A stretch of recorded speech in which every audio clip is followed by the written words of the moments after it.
three-dimensional world which you inhabit can be bent to your will only when you enter the fifth dimension. We got RT Fitwell in the house. We are rolling. Oh yeah. We got Rob, Team Condition. We got RT Greasewell. We're greasing the groove. We got it all right now. We're here. What is going on, my friend? We're in the house. A very, very old friend of mine. That's it. Rob Turcotte. Thank you for joining me on this fantastic day. Thank you. It's a pleasure to be here. You have no idea how long I waited for you to do this. What, make a podcast? Hell yeah. Fuck, why didn't you say anything? You are the maker of your own destiny. That's it. Yeah, I like how you roll. That's it. I appreciate that. That's it. But I knew you would do this. It's probably inevitable, huh? Yeah. I fucking love talking to people. Like, I love conversations. How many times have we had, like, excellent conversations about, like, the depths of our souls and stupidities and, like, shit and, like, nonsense? Started when we were music. 12 or 13, so. Yeah. Which is great. That's what it was. Yeah. We knew each other back in the day from the hockey world. Right? That's how we met. I thought it was from taking Accutane, but. Well, what? We didn't meet at a fucking Accutane convention. But that's how we connected.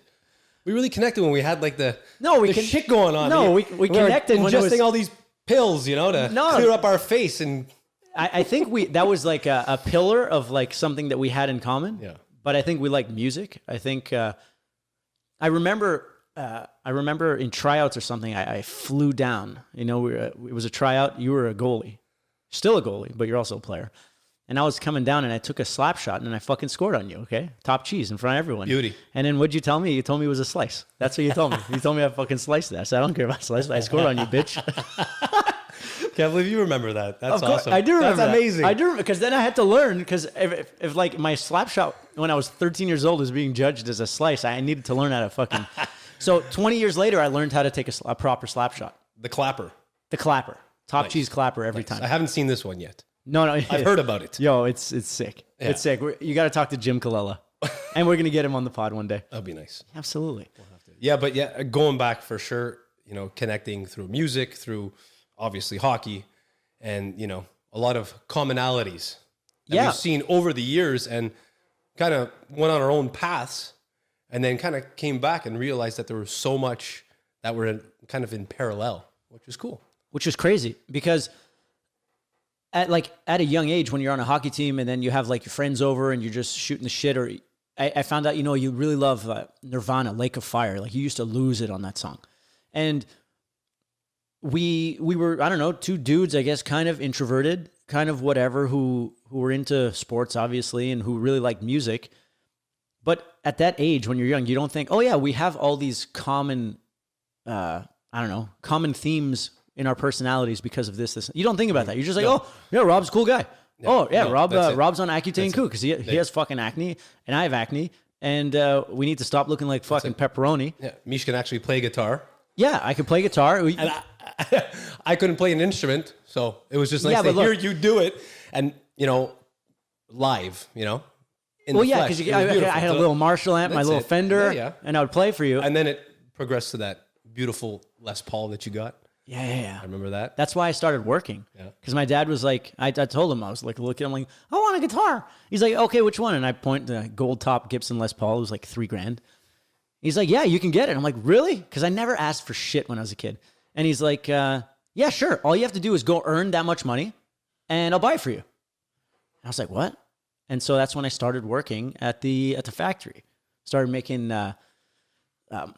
binders, like catalogs for sales. I used to work in the warehouse, wiring motors, like cleaning bearings, doing all that. But that's how I got started, was music. So I guess music, in a way, put me into the world where I learned how to live like a human and not just a spoiled kid. Yeah.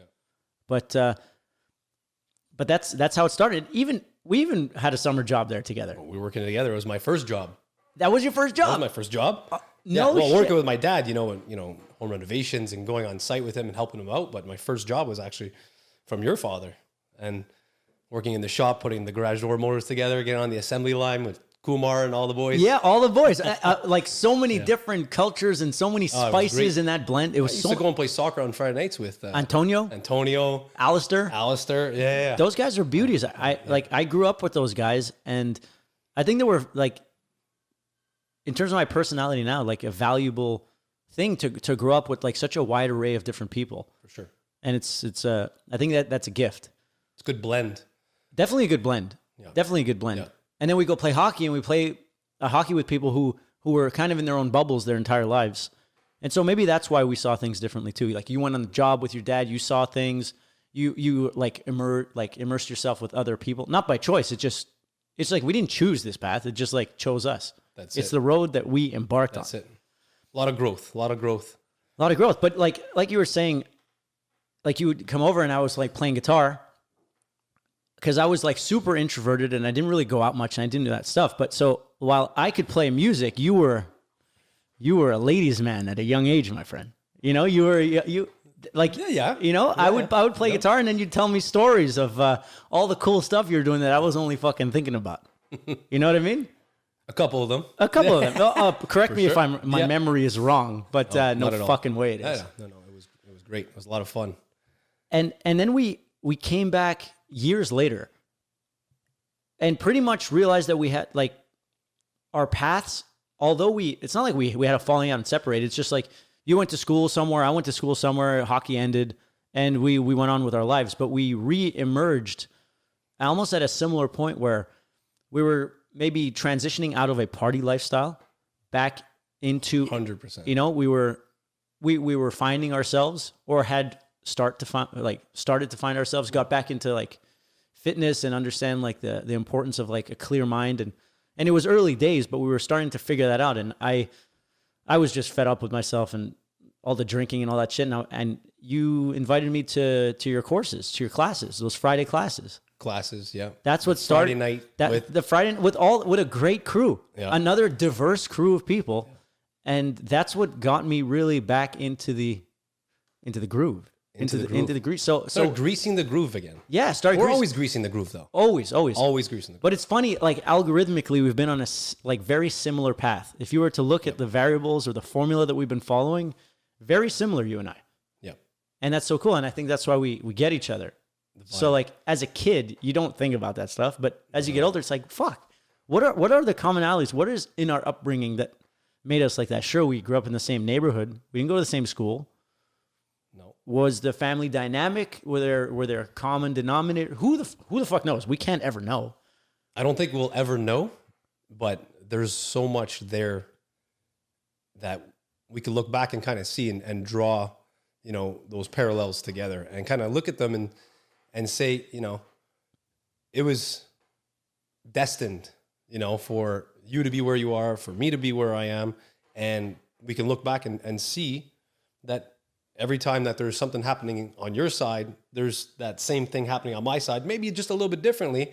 And it's like, shit, I can connect to that right away, no matter what it was, whether it was health, it was a relationship, it was family issues, whatever was going on, personal issues.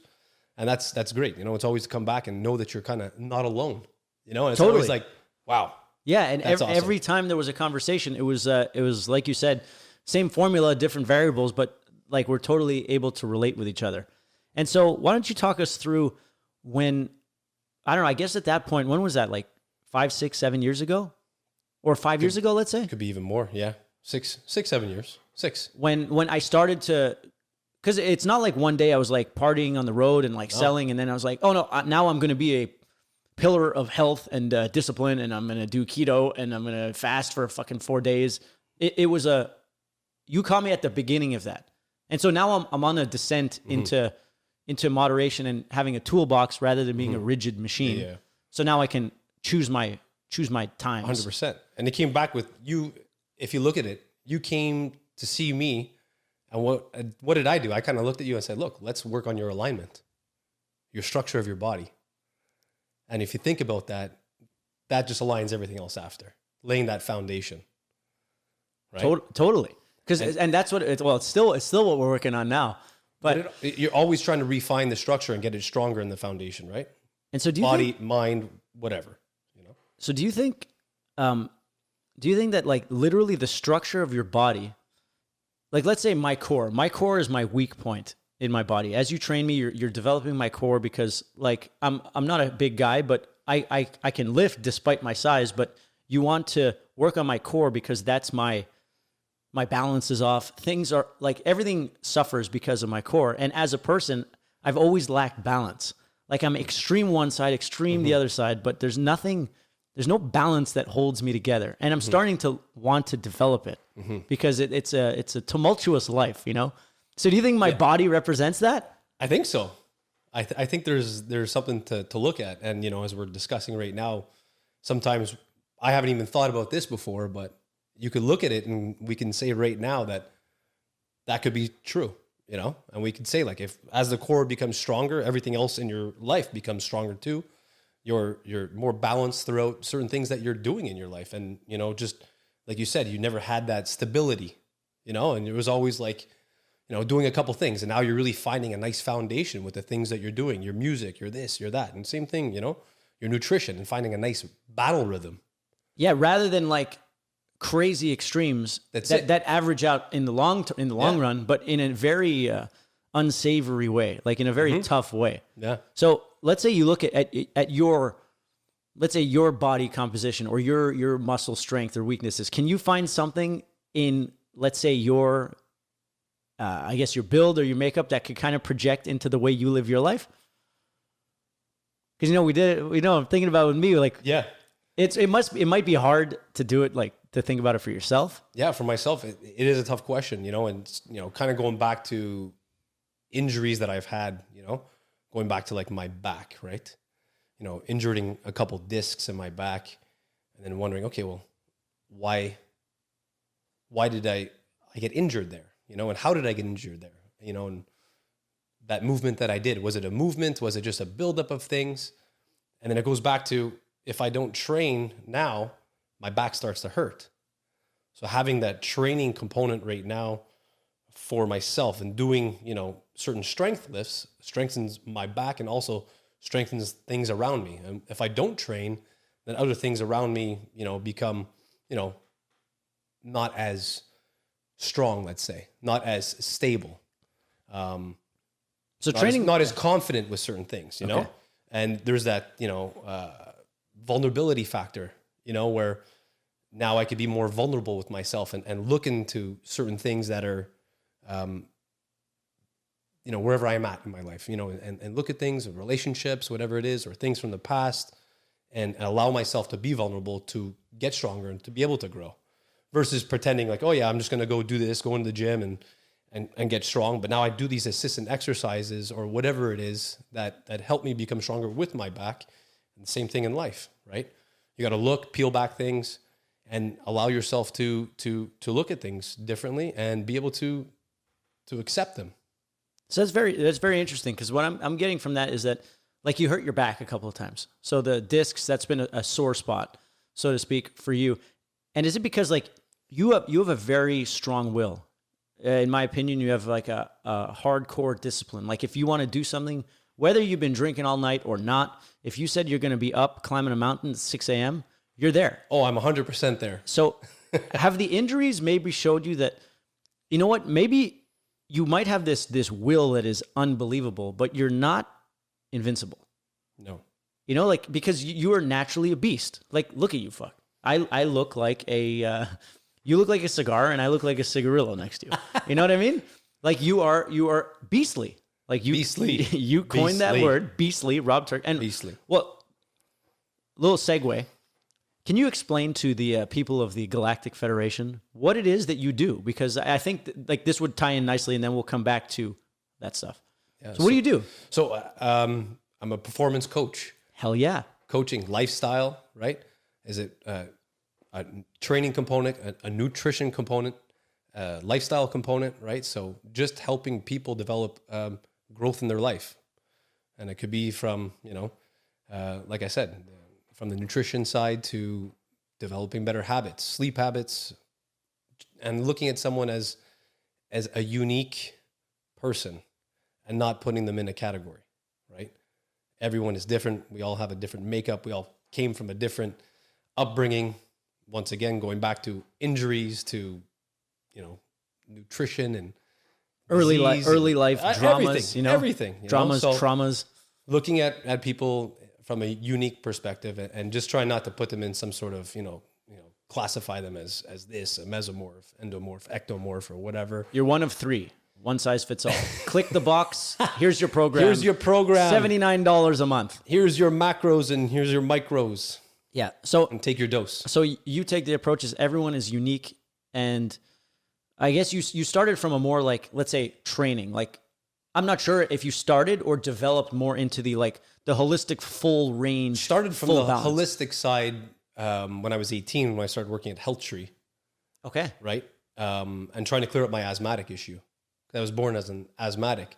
So my excuse, right? My default was always, I'm an asthmatic, last pick on the team in elementary school, couldn't run for more than 5 minutes before having an asthma attack, being told by doctors that, you got to stay on Singular for, or else you're going to have health complications later on, so all this bullshit that, I had to listen to growing up, being on inhalers and had my own machine at home, rushed to, the hospital at like 2 a.m., 3 a.m. in the morning, having an asthma attack, not able to breathe, which by the way sucks. And I don't wish it upon anyone, especially with what's going on with the whole COVID thing right now. So people who do have, any issues there with their lungs, so I can definitely relate to that. It's not fun. So looking at that and clearing up my lifestyle, started with my nutrition to be able to, clear up my asthma. And it helped, seeing a homeopath at Health Tree really helped me. Amazing. So I didn't. That was the game changer for me. That was like big. Because that showed you that maybe what the doctors say or prescribe or deem you for the rest of your life, there's alternatives to curing yourself or becoming healthy. It's not just adding on. You got to add on. You got to look at it, and you got to start looking at those things and testing it out. If you just follow the line, well, good luck. So you worked at Health Tree because I didn't know that your asthma was that bad, because I never had asthma. So you've mentioned that you've had asthma, but I've been training. You remember I used to remember the dogs. I used to take allergy medication. Remember sometimes I had to leave because you had a dog back in the day, a little. Yeah, I've always had dogs. Yeah, what was Maggie? There you go. Yeah, little Margaret. Yeah. So if I didn't take like 2 Claritins and like pump my asthma before going, like forget about it. I ain't coming over. Okay, so I just figured it was like an allergy or something, because I know people who come over, the dogs are there and it fucks them up. You have triggers, right? So but I didn't know that it was like rushed to the hospital. Like this was deep. So now in my bro science mind, I'm like, maybe the asthma is what created the beast that I know as Rob Turcotte, because you had an uphill battle, right? Because you're not the kind of guy that I see that looks like he gets picked last in gym class. You're the guy making the teams, both of them. You know what I mean? That's what happened after. Right? And so, because when we played hockey together, 13, 14, I didn't see I don't remember any issues like that. Right, because I was like medicated. Okay, so you're medicated. Heavily medicated. So what led you to Health Tree? What led me to Health Tree? It's a good question. I needed to find a part-time job while I was in school, and it was right across the street from my house.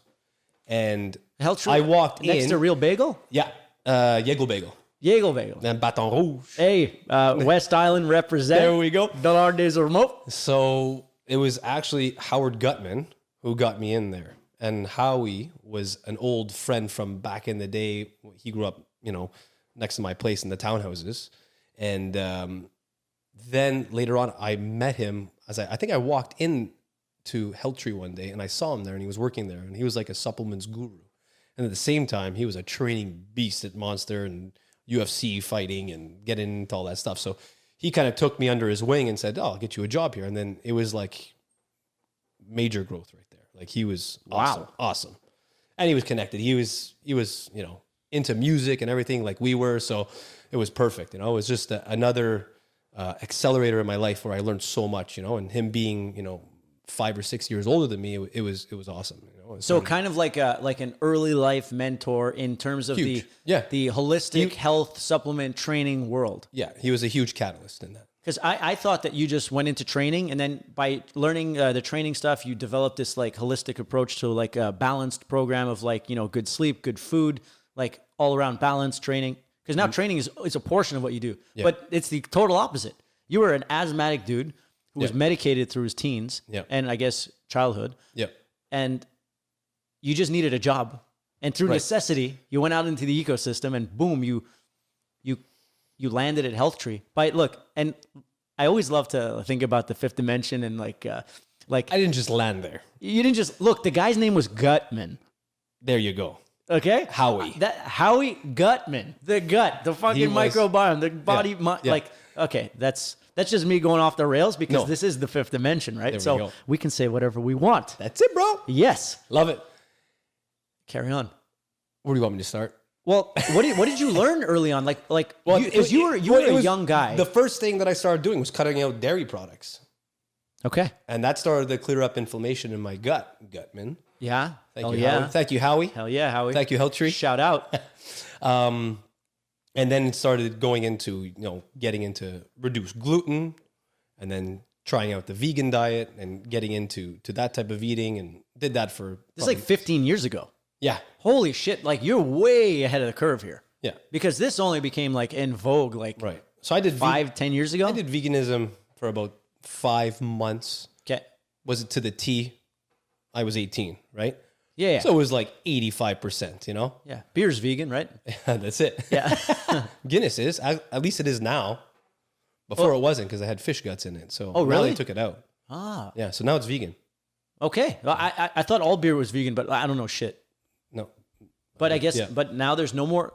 Yeah. For all those vegans out there who want to drink Guinness, there are no longer fish guts. Yeah. And Guinness is a great vegan beverage for you. You like a pint of Guinness? I fucking love it. That's my favorite. So it makes me feel like I don't know. It makes me feel like I'm in another world. I don't know what it is. It feels like it's always in a pub or a pub kind of bar atmosphere where I really cut that out for years of my life. But when I went back, I was able to come back and appreciate. And now a pint of Guinness just feels like home. It's a beautiful thing. It tastes like that. Yeah.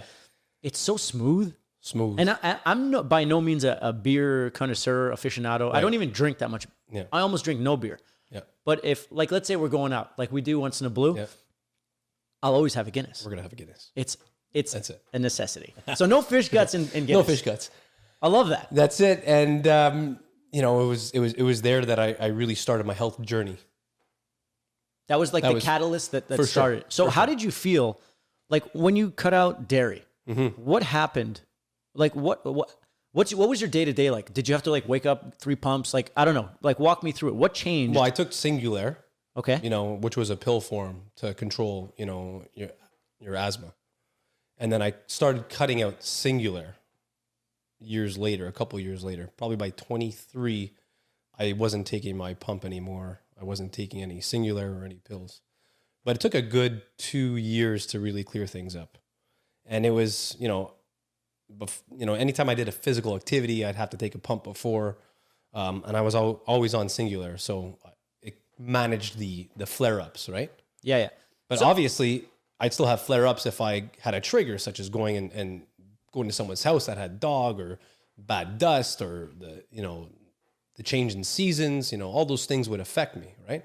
But if you think about that, it all kind of goes in tune with the Ayurvedic medicine, right? And the change in seasons and how you should eat and how clean your gut is and all this stuff, right? So my gut was clogged from having so many, meds and being on so many antibiotics, because I was sick. I had, pneumonia. I had my tonsils taken out. I had various things that happened through my childhood that were, with the asthma that just, derailed your microbiome, let's say? That's it.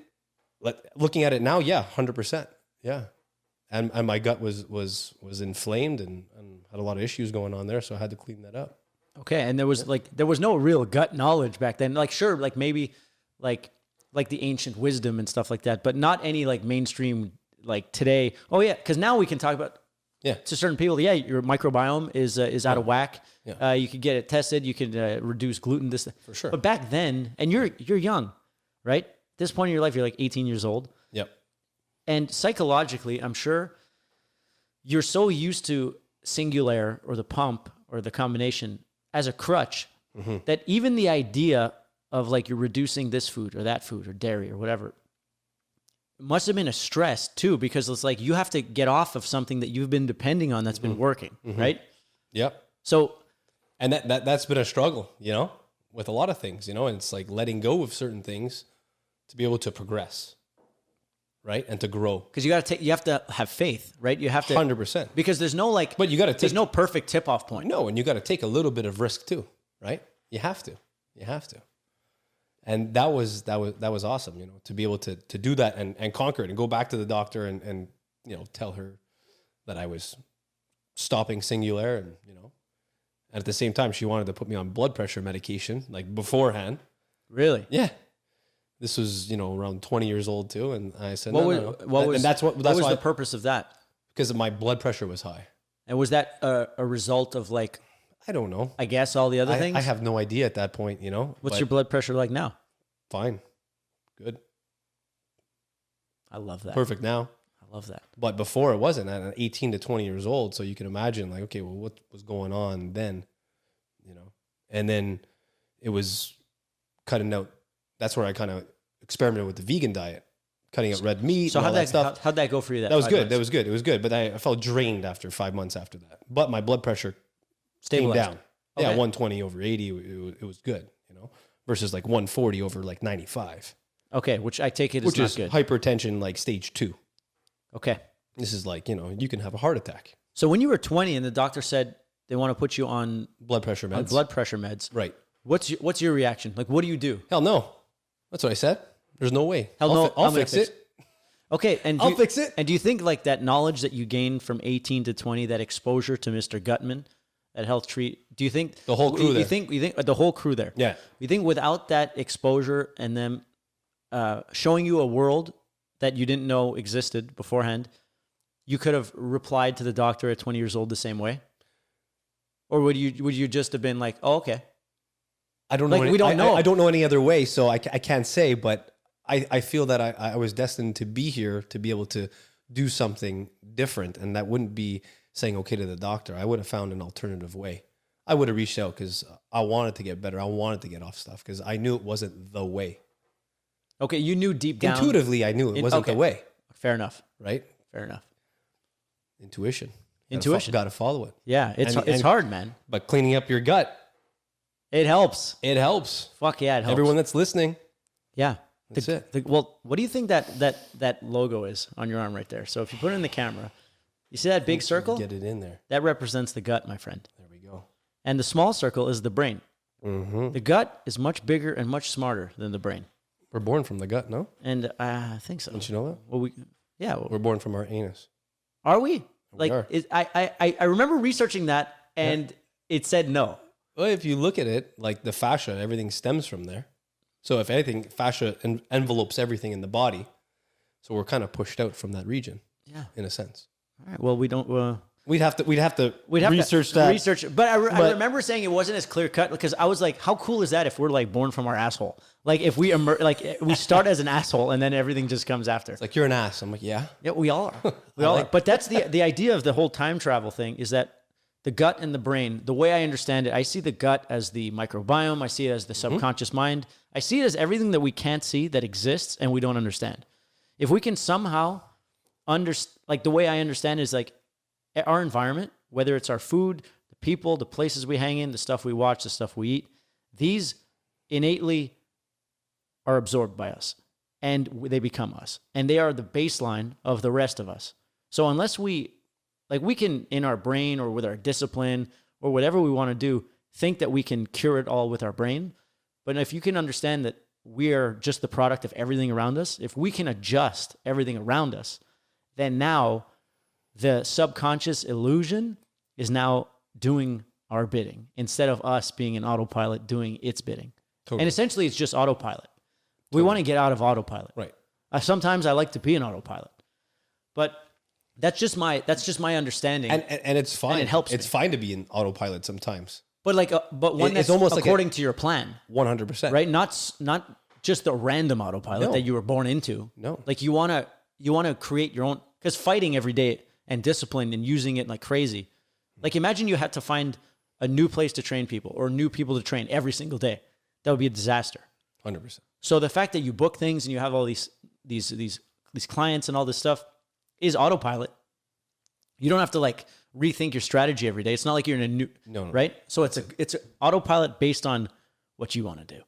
Exactly. And so that's why, my friend, you're a time traveler. That's it. Because you're moving forward where you want to go, or at least where we think we want to go. I love that. And because there's also the idea of like, we got here in autopilot, right? Like 100%. you didn't plan asthma. No. I didn't plan playing hockey with you. We didn't plan any of this shit.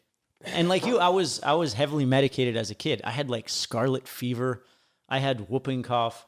I was always sick, always on meds. Yes. Then Accutane, I'm pretty sure that blew up my fucking microbiome. Oh yeah. I don't know if like the fuckery of antibiotics in my microbiome made me like sweets a lot or like booze a lot. But it's almost like I feel like I ignite faster than other people. Right. That's just, Well, it started, maybe for you, your own experience with it. Maybe you started it started feeding you that, like you needed to like give it something else, like, come on, like what's next? yeah, who knows? Who knows? But I know that like I only like, this is my philosophy because I know how out of control I can get so fast. So I needed to develop this idea for my own sanity and my own like self-control.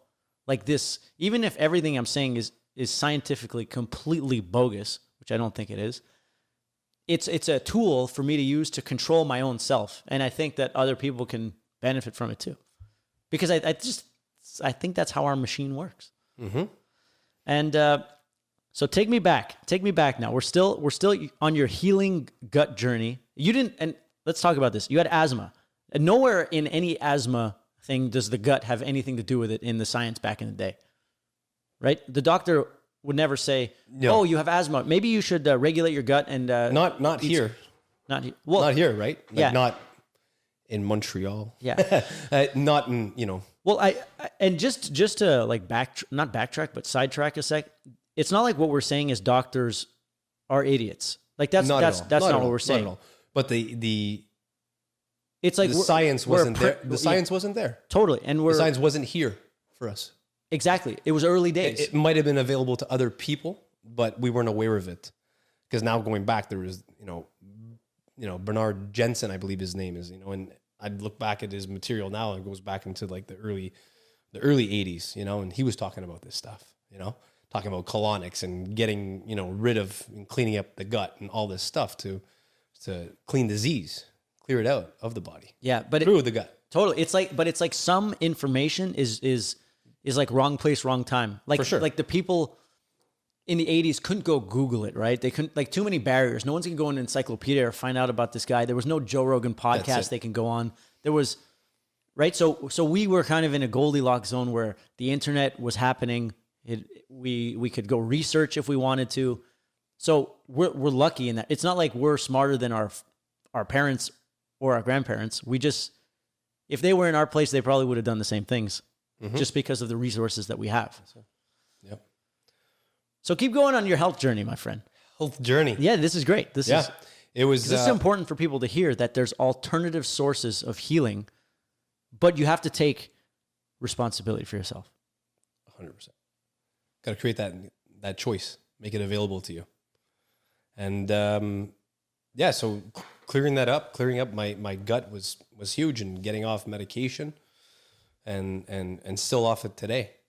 Right. And at that point, it was amazing to see the types of food when I started to reintroduce things. Once I got, better, if I had dairy, if I had cheese, I had a glass of wine, I had this, I would have a flare up still. So it showed me what kind of foods I was sensitive to. Wow. So it was that instant. After, yeah. And so how was the process of like eliminating the singular and the pump? I don't know if you ever got rid of that, but I still have one, like just as a backup, and obviously it's probably expired by 2 years now. yeah, but, it only makes you stronger. And right? I'm like, yeah, I'll take it anyways if I have to. Fuck yeah. but like, what went through your mind the day you said, no more singular, I'm done? It was probably time for prescription renewal. And I said, I ain't going, I'm not going to go. Like, it was that choice, you know, it was, and, you know, my parents, my mom obviously was like, you know, are you sure you want to do this? And, you know, not a good idea. You know, doctor said not a good idea. And no, I got this. And it was just developing, you know, the awareness of the types of nutrition and foods that I was putting into my body. And obviously stress. Like, when you get into a stressful moment, you know, back in the day, my compromised, and maybe still my compromised area inside my internally are my lungs. So I would seize up and maybe it would elicit a asthmatic response, even stress. So understanding these type of things were huge. And then being able to control stress through your breathing. And then I tried to understand, okay, how can I breathe better? And now, like, look at the science on breath work. Wim Hof, a god. Wim Hof, you know, box breathing. Box breathing that you introduced me to. Yeah. Like, it was this summer we were training. Yeah. And we did a meditation after or before, probably after. Yeah. Of box breathing. Yeah. Probably before. We did before. And just that visualization of like... the box. The box. Being drawn. Yeah, so it's like... Inhale and it goes count, up and then... holds to four the... count. Then it goes to the right or whatever, That's then it. down. Breathing out, hold. A great visualization. Nostril breathing. That's it. Just connecting, right? And I wasn't there at that point, right? But I started to see green lights started to go off. Like, oh, this is cool. You know, there's a lot to be done here. So I started to delve into, you know, nutrition a lot. Look at, you know, Ayurvedic medicine and look at different types of, you know, doshas, they're called. And then like response to certain foods with certain seasons and all that. So that's what dosha means? You're like a type of dosha in Ayurvedic medicine. So you're like a kapha, pitta, or a vata type. So I would be one of those. Correct. And so you're which one are you? But like I said, I am okay. I don't know. Oh, because I'm just trying to understand. Back in the day, I would say first I ever heard of this. Right, but you could be a mix of them, and it could be different during the type of seasons and what you're going through in your life. So it's an adaptive lifestyle, like correct, right? Like correct. based on the season, how you feel. It does change. You do have a unique profile, right, where you're more, you know, tolerant or less tolerant to certain things, foods, seasonal change, and a bunch of, you know, stress and the type of skin that you have to the hair that you have, you know, so it types you like that. Very cool. Whether you know, perspire a lot. And so it's pretty in depth. Okay. So it allows you to kind of categorize yourself somewhat, and then it gives you the tools to adapt based on your type. Mm-hmm. And so how did you, I was following the book because this was at the point where I actually put out my back. So how the hell did you put out your back? Were you deadlifting 800 pounds or what? I was probably trying to. Of course you were. You're a tank, man. So I was deadlifting the day before. So you were deadlifting at Dollar Arena. No shit. Upstairs. Civic Center style. Where is the best poutine in the world? Civic Center poutine. Civic Center. Yes. Remember those fries? Oh my God. The whole thing. The pepper. Oh, like, I don't know what it was, but some sort of spice on the... No? That mixed with childhood, mixed with the smell of sweat and a cool November morning, there was nothing better than a fucking poutine. I tried to have a poutine recently. And... I don't know. Can't do it. It was meh, you know? But a Civic Center poutine. I'd kill it. Because my brother will really only go to the Civic Center for a poutine. Yeah. And in his pursuit of making his own poutines, because my brother has a gastronomic there you go. flair to him and he wants to explore that and he's really good, it's always to make a poutine that reminds him of the Civic Center because that is the gold standard in his mind. Does someone who grew up in Beaconsfield feel like their arena had the best poutine? I don't know. All I'm saying is Civic Center is, in my opinion, and yours, fucking unreal. That's great. Fuck, it was awesome. Yeah, so, you know, it was... At that time, it kind of hurt the back there, doing probably a deadlift. And then the next day, you know, I was teaching because I was teaching phys ed at the time. You were a teacher? Yeah. Amazing. Yeah. Elementary school, high school, CEGEP. So through the ranks, and I remember climbing a wall to grab a ball that was stuck on a rock wall. And I just jumped down and felt like a compression in the back and meh. not bad. Woke up in the middle of the night and then collapsed to the floor. Oh. And then that was like, okay, this hurts. And then trying to take a leak, this hurts. Crawling to the bathroom. And I was living on the 4th floor in a condo at the time. No elevator, I take it? No. So I was stuck in the condo for a while. And you're a tough guy. For this to hurt you and for you to actually say this hurts, it would have put me out. Yeah. Well, anyone that's herniated a disc before, they know it sucks. Pretty debilitating, and having femoral pain, neuropathic pain, so it's not fun. It's not like when you cut yourself. This is like reading pain down your leg, Everything's fucked. Yeah, nerves, it's different. So, and there's a lot of people that get it, and a lot of people that, end up getting a surgery or whatever it is and try to train to put it back in place. And yeah, that's, my goal is why I train. A big part is to get my back strong and to keep it, strong there. And so I don't have any, more pain. Okay. So how did you journey out of that? How did you? Well, going back to that type of lifestyle of eating, right? Yeah. And looking at that book, because I was like, hey, what can I do now? This is where I started to say like, okay, well, what can I do at the time that I have now? I'm out for 6 months, 4 months, whatever. I didn't know how long it would be. Shit. Okay. Because you imagined it would be a long recovery time. Right. Because I had to take off work. It was about 4 months before I could go back to doing anything. Okay. So. And you were 23 at the time? 23, 24? Around that, yeah. Okay. Yeah. So I started doing, my personal training certification, started reading a lot into nutrition and to health. What else was I going to do? But at the same time, I had a lot of medication with me. I had Lyrica, I had morphine, I had codeine. So you had all these things. Nice cocktail. All these very addictive things. Very addictive. So how was that? That was definitely special. Because I was using them probably more than I should have been. Okay. Right? Fair enough. Definitely. Yeah. Because it was nice to dull the pain a little bit. Yeah. And then there was that creative side to it, like a loopiness to it, where definitely very lightheaded. Okay. Well, that's why opium dens back in the day were a thing, because you could just check out, right? Yeah. And the Lyrica was weird because that would blur your vision. And that was some scary stuff, That's, yeah. But that's a pretty hard drug the fact that people have this at home right now, it's, yeah, and they could just get it. Okay. But but that's where it starts with most people, right? They get an injury and then they get introduced to this and it's hard to say goodbye. Mm-hmm. It's tough to say bye to our friends, Yep. But in that time, you didn't succumb to the I don't know, addiction that it could have brought. You used it the way you you needed. Maybe you had a little more fun with it than prescribed. For sure. Yeah, like obviously, like don't have a drink with it. Well, I was having a drink with morphine, and whatever it was, and like, okay, what would this do? Okay. I was experimenting. Of course. Well, you're a man of science. That's it, right?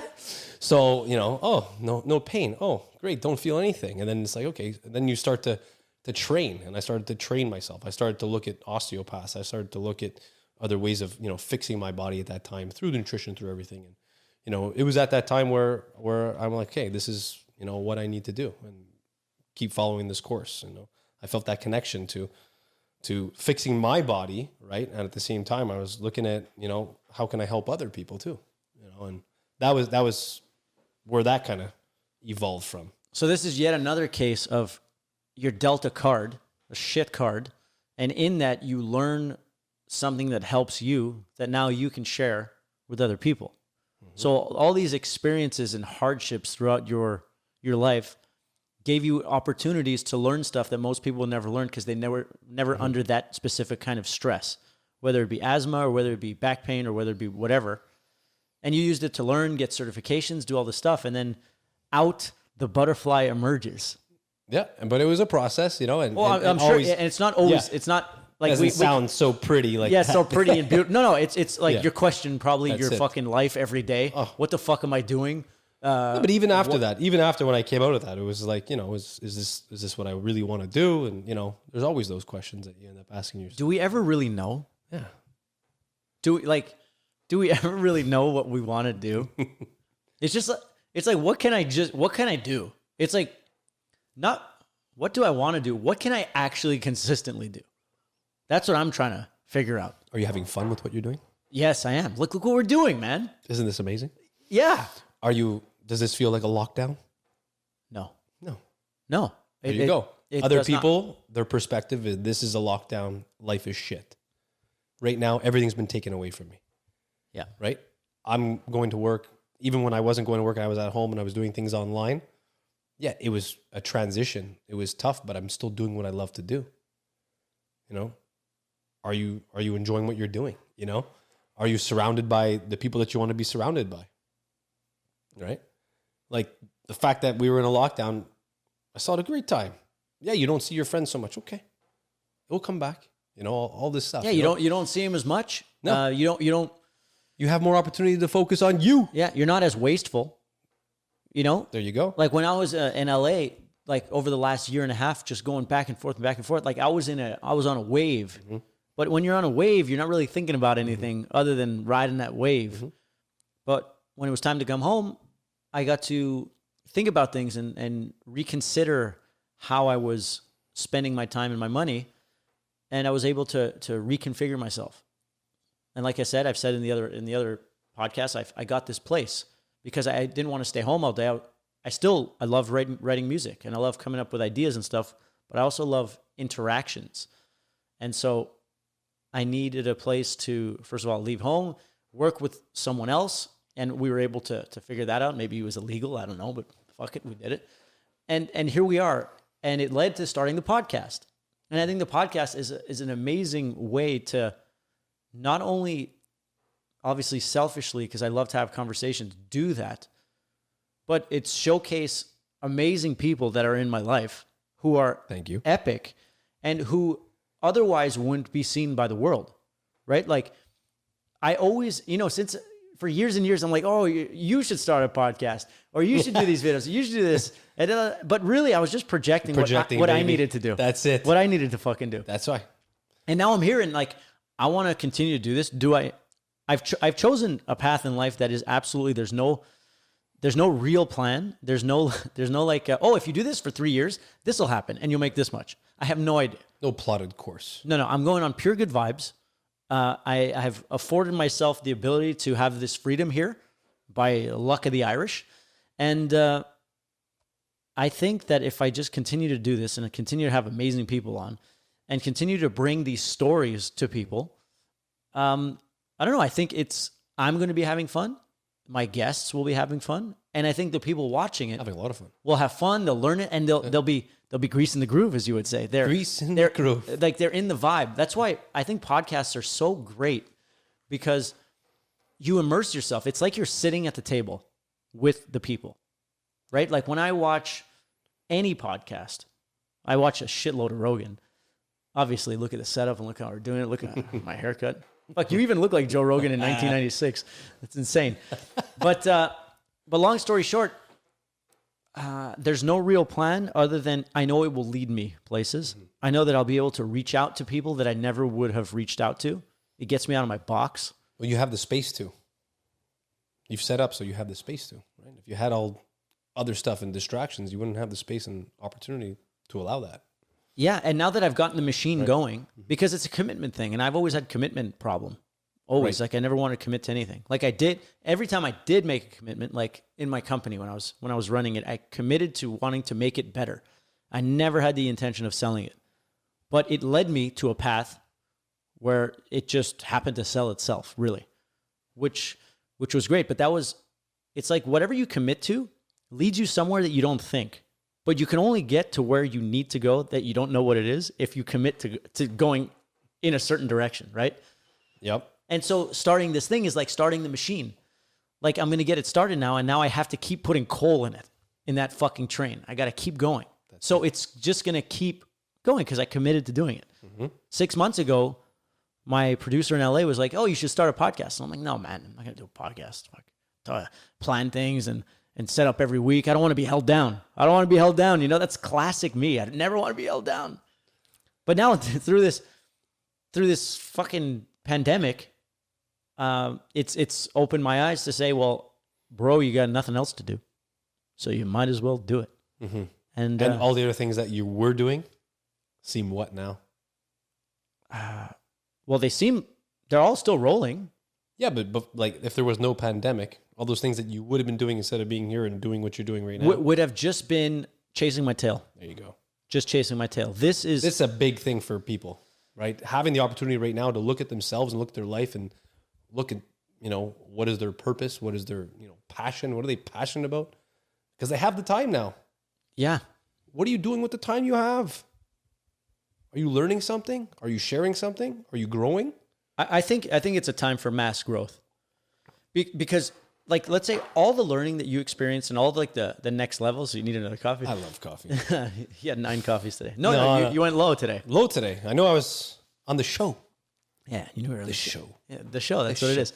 So throughout your experience, every time there was a massive amount of growing happened through a hardship. Same with me. All that growing. So that's it. If on a mass scale, like this pandemic is like putting people out of their jobs or making people stay at home or making people really think about their lives, it's going to be torment, like your back pain in the present. But the result of it, people are way stronger than they think. They're way more talented. They have way more balls. They have, but we do the beauty and the bad part of living in such a safe, prosperous, abundant world is that you never really see the edge. They got to commit.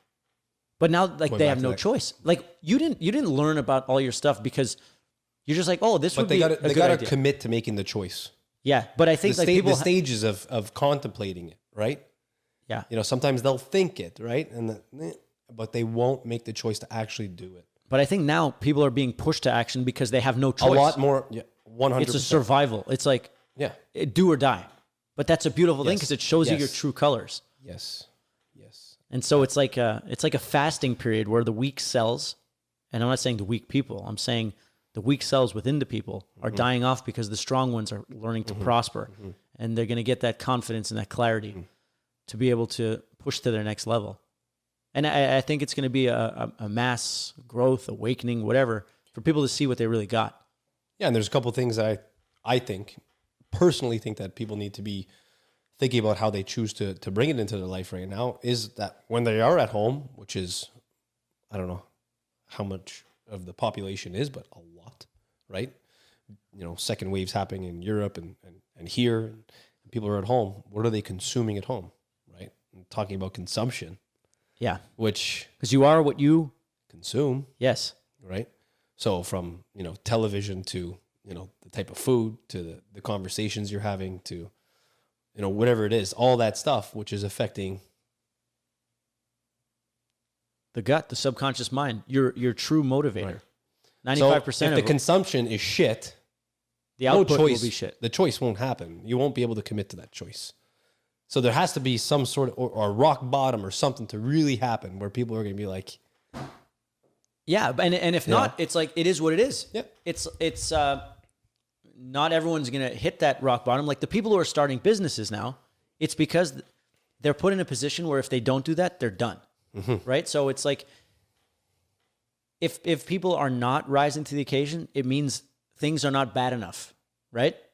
Which is still okay. Which means, okay, it's fine. Like, it's not up to us to say, oh, everyone's got to fucking change. No. It's no, people, I think people will grow because a lot of people will be seeing the edge and they'll be having to learn to adapt, which really gives yourself a really good sense of like accomplishment and purpose. And I think that's a beautiful thing because I like to see the positive. There's no doubt, regardless on whatever opinion of the virus anybody has, the fact is the world is closing, jobs are out, we can't go out. It's a real thing. It's a real thing. The whole world is on the same page. So I think a lot of people are going to grow from it because a lot of people are impacted. So I see that as a net positive. Right. And once I think of the appreciation level, I can only hope for everyone of when things do start to return and normalize again, people are going to be appreciative of going to a restaurant, the relationships that they have, and all those things that we kind of almost took for granted. Because we always had them. We always have had them. And you look at other places around the world that never had them. Yeah. Never had them. They never know. They weren't conditioned to that. We were so conditioned. I think it's going to be interesting. I'm looking forward to it. Like for people to, you know, it's a wake up period. Dude, even when restaurants opened briefly and I was going once a week for like a month, which whatever it was, I was so overjoyed to be in that atmosphere. Right. It was like it was my birthday and I was 10 years old. You know, where it's your day. Is that the best? It's the best. And it's That's like, nice. I never realized how seeing someone that you don't see all that often, like someone working in a restaurant, a familiar face, you know, it's a casual acquaintance that you see here and there, and just seeing them and saying hello. Oh my God, it felt so good. And then when they looked that up, I was just like, oh fuck. But even when you went out, right, and you were at the restaurant, you know, we're very social guys now. Yeah, we are. Back in the day, I wasn't, you know, very introverted and quiet. Okay, so you were introverted and quiet. Yeah, but now saying hello to everyone, right? And did you notice that for that brief moment in history that things were open, people were much friendlier? At least I did. People were, you know, when the restaurants reopened, I went into a couple of restaurants and like even people at the table, like, you know, people were smiling. They were happy to be out. You could see it. We need the vibration level was way up, you know, and everyone had something to connect to and understand that we're all in this together type of thing, you know, and we can connect. Yeah. And it was cool. And it was cool. I like how you said that because it's such a beautiful thing. And I didn't realize that even the other people, like everyone was just overjoyed. Everyone was pumped. And it's when you get locked up in your house and you're just like stuck to the TV, the world becomes a very dark place. It's a very one-sided thing and it's very divisive.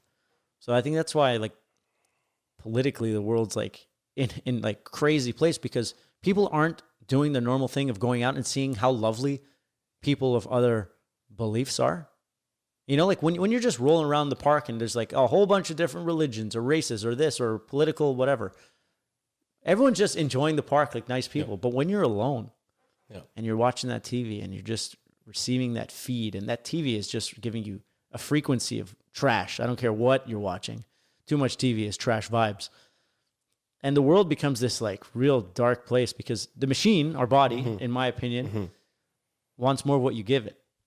So it's like almost like you absorbing that TV or getting the dopamine fix from the TV is almost telling your body subconsciously, like creating excuses for you to not want to connect with other people because it wants to stay in this state. For sure. It's a weird survival mechanism thing, but what a question for you. Sure. What would be the difference between watching TV and watching, let's say, podcasts, you know, and being, you know, glued to YouTube or whatever? Like, would you say that those are similar things and the consumption, depending on what you're watching? Like, I compare it for like candy and sweet potato. Candy, there's never enough. You eat it, it's never enough, and you're definitely going to feel like shit because you definitely ate too much. So it's hard to turn off. A podcast is like a sweet potato. You're not usually, at least for me, going to watch way too much. I'm not going to watch 5 podcasts in a row. I'm not going to do that. And at the same time, I'm gaining nourishment. It's a mutually beneficial thing. Where like watching the news or just junky TV, which has its place. I'm not saying don't do that, but it's really easy to take in too much and too consistently. And that's just going to wreck your system. And it's going to fuck you up because it's taking your energy, but it's not giving you anything. Whereas like a podcast is an enriching experience where you're sharing the frequency, you're sharing like information and knowledge. Like I learned so much from podcasts. Oh yeah, 100%. Over the pandemic, I started watching, you know, TV or movies or whatever it was, like almost every night, and I shut it out now because it just wasn't serving me. I realized that, you know, and they have their place. So now when you watch a movie, you can enjoy it and it's good. But if you're just binging all the time, for sure. And then when I'm binging shit, like rarely through a podcast do I want to eat ice cream. But when I'm watching, when I'm watching like just like a 30-minute TV show or like just like fun nonsense, I wanna accompany it with a little grease, with a little sweet treat. You know what I mean? I don't know if that's the thing, but I'm not a sweet guy. I don't like I enjoy every now and then, but I don't have that craving whatsoever to get into the ice cream. I did as a kid. I loved it. Maple syrup, vanilla ice cream. Very nice. mix it up until it became a soup. Hell yeah. Did you ever put it in the microwave to get it a little extra Soft? Yeah. Probably. I still do that. Nice. I still do that. But I think I definitely have a sweet tooth, but my sweet tooth usually comes from a lack of balance. Like I'll be fasting, I always fast, right? That's that's just my baseline. I don't eat breakfast. That's my baseline. Right. But if I go too long without the carbs, I end up like just binging, like I'm a drug addict and I relapse bad. But if I have a little rice or something like that with my dinner, I tend to not have that craving later. So it's like, fuck, if I have like 320 calories on my rice, I'm not going to have 2,500 calories of donuts later. Right. But if I skip the rice, I'm going to have the donuts. Right. And in my balance sheet of calories and nutrition, it makes no fucking sense at all. Right. But in the moment, it makes tons of sense. When's the last time you had like regular breakfasts? Like every day? Oh, or like 5 out of 7? Shit. 5 years? 5 years? Yeah. Wow. 5 out of 7 day breakfast? Yeah. But my coffee that has, now I put like protein in it. Okay. If I'll have it later in the day. 10 o'clock? No, that's not later in the day. 10:30? 11? Yeah, I guess around there. All right. So I have the coffee. I have the bulletproof coffee. I do that, and that's something. Sets you up. Yeah, it sets me up. Sets me up good. If I'm training with you, maybe I'll have a little more before. That's it. You know, because You did have a steak this week, no? Oh yeah, I did. I had a steak for breakfast. Ooh. Yeah, of course, but not 5 out of 7 No, days. I know. I had a steak today too earlier Beauty. at 1:00. I was thinking about one for this weekend. Oh yeah. Yeah. And the last time I was on not the last time, but the last time I can remember going on like strict fasting protocol, for such a long period of time was, when I first started being a personal trainer, waking up in the morning and, 5:30, 6 a.m., be at the gym, client, and then you get to 12 o'clock, right? And it was like a routine for years. And then fasting became this intermittent fasting, this big thing. And I was like, I was already doing it. Yeah. And then I was like, at this point when it became so popular, and it was like great, and you saw the health benefits to it, and you were already doing it, which was great because it was already integrated into the system. Yeah. And now you can go back and you can do it anytime, right? And like I can enjoy breakfast now too, where I actually really do enjoy eating a breakfast. And as a kid, I used to love breakfast. It used to be my favorite. Yeah, of course. Of the day. And now I can enjoy breakfast, and I can also appreciate the fasting, and if, you haven't tried fasting out there yet, it's awesome. It's awesome. Well, it just a clear mind keeps you, I don't know, it just keeps me feeling good. And before I started fasting, I started with skipping lunch. Like breakfast was okay, but I realized that I would go for lunch and it would fuck the rest of my day. So heavy lunch. Yeah, man. I was a business guy, heavy lunches, big steaks. Oof. But now I understand that like they have their place. But What were you eating the steak with? scotch, vodka, Scotch steak. just way too much, too much, like mixing carbs and proteins and all that stuff. And like for me, it just overloaded the system, and then I get back and I was just all tired. Yeah, so that's how it started. And then I started the research, but now it's a tool. It's a tool rather than like a rigid structure. So I know it's a tool. Like, and I do love breakfast too. And when I have it, it's great. I don't fucking feel bad. No. But early in the fasting days, I'm like, I can't do it. And I say you eat earlier than I do, but you have a more physical job than I do. And you train earlier. I don't know what it is, but like my routine when I wake up is very easy. It's relaxing. I meditate, I read, I get things going, I plan my day. It's like, and I only really get going by 11. Because before then I'm doing my calming stuff. Right. Before you ramp up. Before I ramp up, and then I'm like, I'm high octane the rest of the day. But we all have do I really need that many calories to read? A bulletproof coffee is going to get me super clear. Yeah. It's going to get me nice and crisp. But I'm not deadlifting 400 pounds at 9 a.m. like my friend Rob Turcotte over here. That's it. But over the pandemic, it was because I was coaching in the morning, early morning, 7 a.m., 4 days a week. And then after, doing these cardio classes, and because I was participating at the same time, and after that, I was just hungry, and I just started the engine. And So were you training for all your class? Like, were you participating? I was participating in all the classes. So how many classes per day? I don't know how. Well, 2, 3? no, one to two. Sometimes I did two, a double. So I was burning somewhere between easily 5,000 calories a day, 4,000 to 5,000. I would go and do my own workout, to go for a run or go for a bike too. Holy It shit! was nice. So I was. How much were you eating? I wasn't counting things. No, I know, Yeah. but like relatively, probably Yeah, a lot. a lot. Oh yeah, a lot more than. Because did you get leaner or get bigger? Gained 20 pounds. Holy shit! Yeah. So You wear it well, my friend. thank you. Yeah. Thank you. Yeah, no. But 20 solid pounds because the training was there, which was great. And I gave my body a break from lifting weights because I was doing a lot of body weight stuff too. It was nice to transition to that. And started running more, started doing, half marathons, just Crazy. going and doing it, and I could never see myself. I remember back in the day trying to run with one of my buddies, and we were on Il Bazar, doing the loop, and I was dead, conked out, body was in pain, but now running, But now you can do it. You're conditioned. well, now I can breathe too. Oh yeah, that's a Right. big help. So Breathing's huge. So let's bring it back. Always bring it back. Let's bring it back. So you got your certifications during your back disc problem. Yeah, around that time. How are you? 24, 25? Yeah. 24. Yeah. So you're 24 years old. Where are you living at the time? Condo in Paincourt. Okay, very Yeah, nice. yeah. So condo in Paincourt. Yeah. And And then I was, at the same so time. where did things go there? Teaching.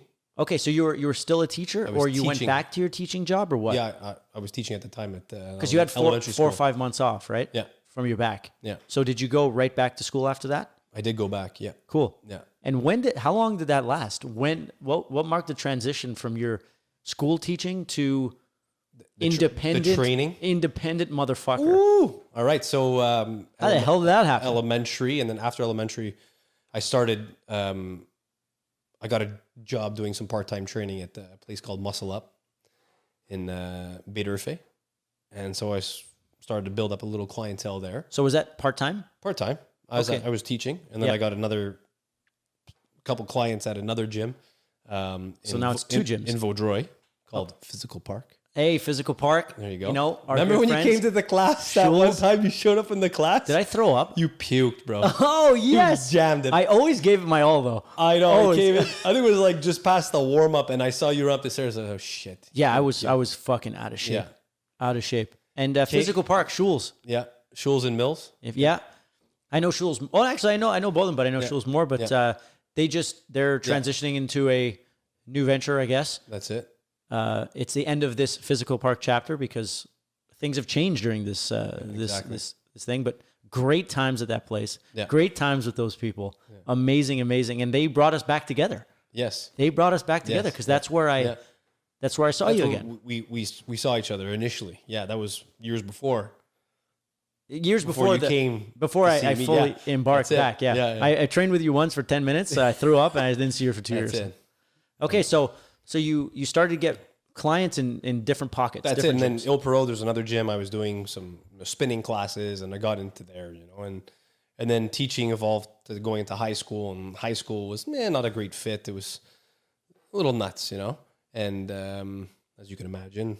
What do you mean? High school kids are not hormonal. They're not. Not at all. You remember yourself in high school? Yeah, look, I was a nice kid. Were you? I was a nice kid. Yeah. But there were a lot of shitheads. Yeah, I think I was a shithead to teachers. You think so? Oh yeah, I know so. Yeah, I was always I wasn't a kiss ass, but I was always respectful. Yeah, there was a couple You're weeks a where I respectful had guy. like my own desk in Jim McKinnon's, the principal's office. Oh, like my brother. There you go. Okay, so okay. And That was fun. no, but I totally understand what high school kids are like.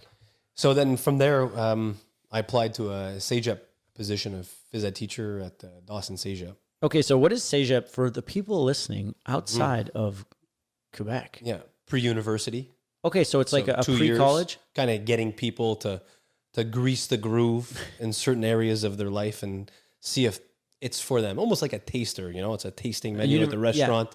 You want a little, taste menu, see if you like this, Yeah, a little Get into a little teaser to are see you if gonna that's, go, which is the route that you want to go. do you want to go trade or do you want to go school? That's it. Prepare you for university. And we finished high school here in Quebec a year earlier than everyone else. Yeah. We finish at grade 11, and then we have this 2-year thing. And like you said, it's like a filtering process to see if you want to pursue academics or you want to figure out, okay, maybe I'll go into a trade or maybe I'll go into something else. That's it. And that's essentially what happens. Yeah. So I had a great time there. So Yeah. So you applied to be a cégep teacher. Yeah. Got that. Did some, obviously at the same time, everything was building up on the training side. So you have kind of looking at two mountains and your time, right? And now I'm running around, Busy guy. you got your car, you got your training gear, you got all your food, and you're running around from place to place. And it was getting to a point where I was like, we're going to make a decision here. So I did. And I pursued getting into, training as being my career, and wanted to pursue that and see where it would go. What a leap. Kind of looking at like the teaching world. And it was like, I was teaching the things that I already learned in CEGEP. It was the same book that I learned in phys ed that I was now teaching. And I was like, how many years later? So for me, there was like, this is not upgrading my system. Or anyone else's system. No, because I was teaching them the other stuff. I would say, okay, well, this is what the book says, but the updated knowledge is this. So you were doing that. Yeah. So you were pretty punk rock. Had to be. You didn't go by the book. No, So could we say you're not by the book, my friend? not by the book. Not by the book. Not by the book. All right. So And did you get any heat for that?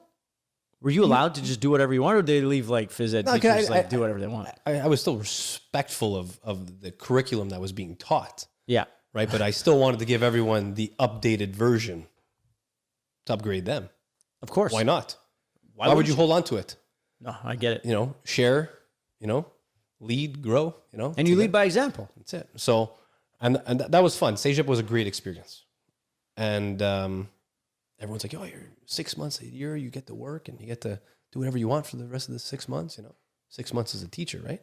Because that's how Is that what a school's? 7 months is teaching. So the rest of the months, 5 months off. Pretty sweet deal. Yeah, I guess. If that's whatever, if that's what you want. Yeah, if that's your thing. And then me being like, looking at 7 months and then looking at the training stuff, I was like, even if I would have just built up the training on that time off, I wouldn't have been able to go back. So I kind of knew myself at that point. I had to pick one. So that's what I pursued, and then I opened up, actually I purchased Muscle Up, the original gym where I got my first client at. Poetic. So I purchased that. Yeah. With a partner at the time. Did you change the name? Yeah. To Infinite Training. Was that the place? That was the place. So the place, that was where your first client was? First client. Before it was Infinite Training, it was Correct. called Muscle Up. Yeah. Right next to the Provigo. Yeah. No shit. Yeah. Look at you making moves, doing your thing. 25? 8 years ago now, I guess. 25, 26? Yeah. Yeah. Look at this guy. Yeah. For sure. And because for people listening, you took the path of security. School, you're there long enough, retirement packages, all that stuff. Correct me if I'm wrong. Was your mother a teacher? My mom's still a teacher. Still a teacher. Okay.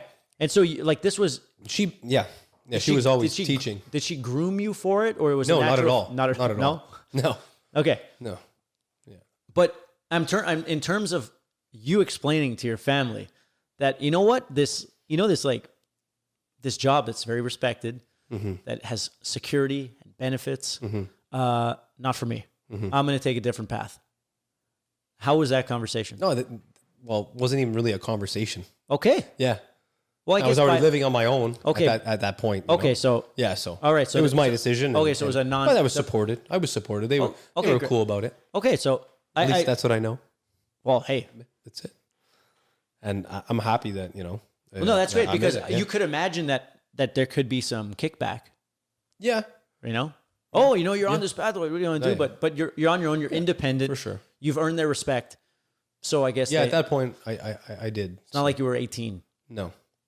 Okay. That's it. Very cool. And so you started that and you said goodbye to the school world. Yeah. Well, you didn't leave the education world. Dude, did not. You left the traditional exactly school system to have impact and educate in a different way or at a different place. And so that was a few years later from when I saw you. You made me throw up in the warm up. Fuck was that? And I was in rough shape. Like my whole life was rough. I dig, you dig. Yeah. That was Yeah. years after that too. You had the hat on. Okay. Well, I always had Yeah, I always had I a know. pink hat on, man. I know. I always had. Look at this. Look at the color in this room right now. Let's see. I'm just looking here. It's nice and bright. Looks good. Beauty. Perfect. Yeah. So, what next? Next was just Because get we're a- learning just- here. I like the story. This Oh, is an opportunity for me to yeah, learn this just get story. after it, and soak it up and work with, get the opportunity to work with so many people, and take courses and start to learn a lot, and learn a lot about people, learn a lot about myself, experience a lot. And at one point it was just like, okay, well, time to make it move again, because it felt like things stagnated. Sure.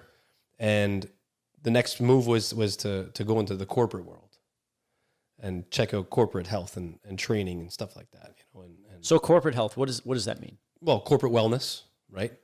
Like going managing employees, going companies and working with their employees on site, more or less doing the same thing I was doing, just rather now than for one-to-one or like. that's it, more group setting. But at the same time, we were doing the same type of services. We were offering now massage, osteopathy, and personal training, and then the group classes, meditation, and starting putting the whole package together, right, for what people need almost, just to bring them to. Because it's not just about training. Getting healthy is not just about training. 100%. That's one pillar of the, let's say, the 3 or 4 pillars that there are. Mindset. But isn't a mindset really a result of the rest?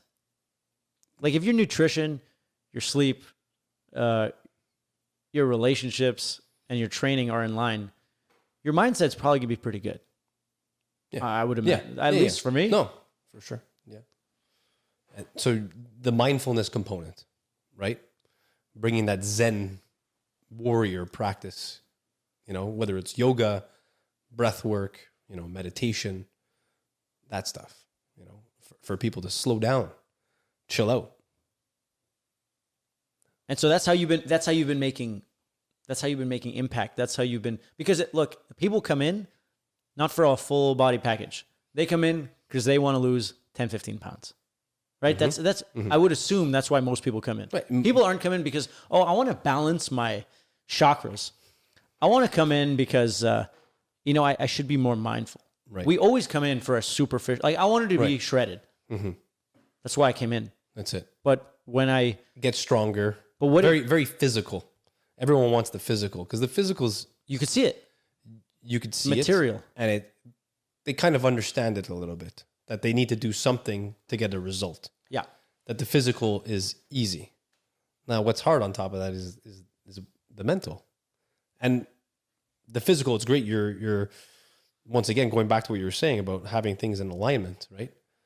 The physical will only get you so far, and there'll be a point where if you don't have that mental game to support, the physical will drop off, because you might not ever get to where you want to go, in a sense. Or there'll be a roof. There's a plateau. There's a plateau. If you don't start to incorporate other methods, you're going to plateau in your enthusiasm for the training, and to keep up your nutrition, like all these things, right? And so how do you typically coach? Like, what did you tell me? Like, I have a thirst for knowledge like you. Once I committed to leaving my lifestyle and changing it, I wanted to learn, and I was Are we reading. talking about now or before? Oh, before. I think now I'm an upgraded version of what I I would used say, to be. and I'm more upgraded now than I used to be. Yeah, of yeah. course. So right? let's go so now. now it's totally different, right? Now I have that unique perspective of looking at someone and helping them, not just physically, right? And the mental part, right? And how about there's an emotional part, right? There's a spiritual part as well. You always asked me every time we started a new training saga over the years, you always asked me if there was someone in my life. And I don't know if that's just because you were being polite, because you were curious, or because that's one of the things that gives you an idea of maybe a personality or balance factor or something. Is that something that No, but that plays in? but there are questions, that you have to ask to kind of, see exactly where that human is, right? What are they doing with their time? How are they spending it? Right? To the relationships, to, once again, the physical side could be the nutrition, the movement component, Yeah. the mental component, right? What does the mental component consist of? Their thoughts. How do they feel? Are they confident about themselves? So constantly during your conversation, because you're very interesting, you're a great conversationalist. So you're probably actively and passively like downloading their personality to understand what makes them tick, to see what's going to work for them, what maybe not, what to say, what not to say, Right. how hard to push, how hard not to push. Like you're constantly evaluating, right? Right. And you gotta, like, I've learned that there's boundaries. Even as much as I want to help, sometimes I shouldn't. Okay. And it's like, okay, don't push it, right? So give me an example of like when you identified like you're training someone. Well, some people that just don't want to be open with certain things, Okay. right? They want to keep it to themselves, and they're there to just come and train. Do the reps. I had this hard idea that like I wasn't serving them or myself by just training someone once a week. I had this concept in my head that I clenched onto, that if I was just training them, they were coming in to see me, they weren't getting results from that training session. So like, back in the day. So you're saying like back in the day, your state of mind was if they come in 1 day a week, that's not enough to get results from me. Yeah, because I made up all this stuff. Like, they're not going to do this. They're not going to get this. I started to do that. Oh, so creating. Yeah. I started. Because you wanted to like control them more. Of course. I wanted to control everything. Yes. Okay. Right? I understand. This is my own self-development along the way of my whole training. Yeah. So you figured Right? My training is this, I'm training. I'm developing my constantly. own. Always. Right. And learning about people, learning how to relate with people, and looking where they are at in their life. And sometimes, like not sometimes, but now I'll look at someone, they come in and they train with me once a week or once every second week, but that might serve them so much for a couple hours after or whatever it is, or make them feel that much better in their life in that moment. Okay. So And if that's all they came for and that's what they're getting and they're happy for that moment, I'm happy. okay. So And back in the day, it would be totally different. I'm like, wow, this person's only coming for once a week training. What is this? They're not going to get results. They're not going to, like, this does, they're wasting their time. might as well do nothing. Might as well do nothing. Right. but now as you've evolved, because I think you like me when I was a little younger, not that I'm that old right now, but 5-7 years ago, way more controlling, way more black or white. Oh yeah. Way more the narrative that I create in my mind about that person is the only possible truth. Mm-hmm. But now as we go, what you're saying is that in your approach, you have faith in what they're doing. You understand that they're on their own journey, Own path. that they have their own life, their own thing, and you will make the best of the time you have with them. Mm-hmm. And you're not going to worry about it all that much. No, that's it. I don't think about it after. It doesn't stress you out. Doesn't stress me like it did, for sure. So you used to hold on, because you're a very caring, empathetic, loving guy. Yes. It's not like, one session is not good because you want to milk them for 7 sessions a week. Not at all. That's not where that comes from. No. That comes from like, I want them to radically transform their life. I want them to change their food, their habits, their relationships, their body. I want to get them the results. Yeah, I want them to that be they me. need. And They at the need the same time, results. you like me, we were a work in progress that we're figuring out, which we're still figuring out. Always. Right? I was thinking about that on the way here. Oh, were you? I knew this would come up. Oh, is Yeah, it this was like, specific topic? Yeah, the whole, yeah. And Well, why? Of course it of would course, come it up. Why just, wouldn't it? just happened. And you thought about it, and it came into existence. That's it. Of course, it led us here. Yeah, and now it's like the conversation that I have with clients, it's, and the guests, my friends, because I spend a lot of time with them, right? Yeah. And it's cool. And the conversations we have and the connection, there's no judgment there. Before there was. Okay, so Before there was judging, you're not doing enough, you're not doing, and it was you like need to do more, And then we'll just, suggest or deliver it differently and listen to them more. And maybe there'll be a space where they'll share more. And then I'll have maybe an opportunity to help them in a different way, but nothing forced. Nothing letting things happen soon, like showing up today and coming on this podcast with you. I didn't know what the fuck we were going to talk about. I had no idea. But that exciting feeling of like you don't know what's going to happen. You made the time, and whatever happens, happens. Mm-hmm. Let's make the best of it. That's it. That's the magic, right? And that's the present moment. That's living in the moment, and all you have. The only thing you could really influence is the moment. That's it. That's it. How do we make the best of this moment right here? Whether it's a training, whether it's me being in the studio. Like when I go to the studio and I demoed a song at home by myself and I have all these concepts of how I want it to sound, every time it fucks the studio. Mm-hmm. Yeah, you shared that with me. Yeah. Because if it's too premeditated and I have too much idea of where I want it to go, like in terms of production stuff, because I'll write a song at home and then I'll go to the studio, but I'll write the song on an acoustic guitar. And I don't know how the drums will sound. I don't know what the guitar tone will be. I have no clue.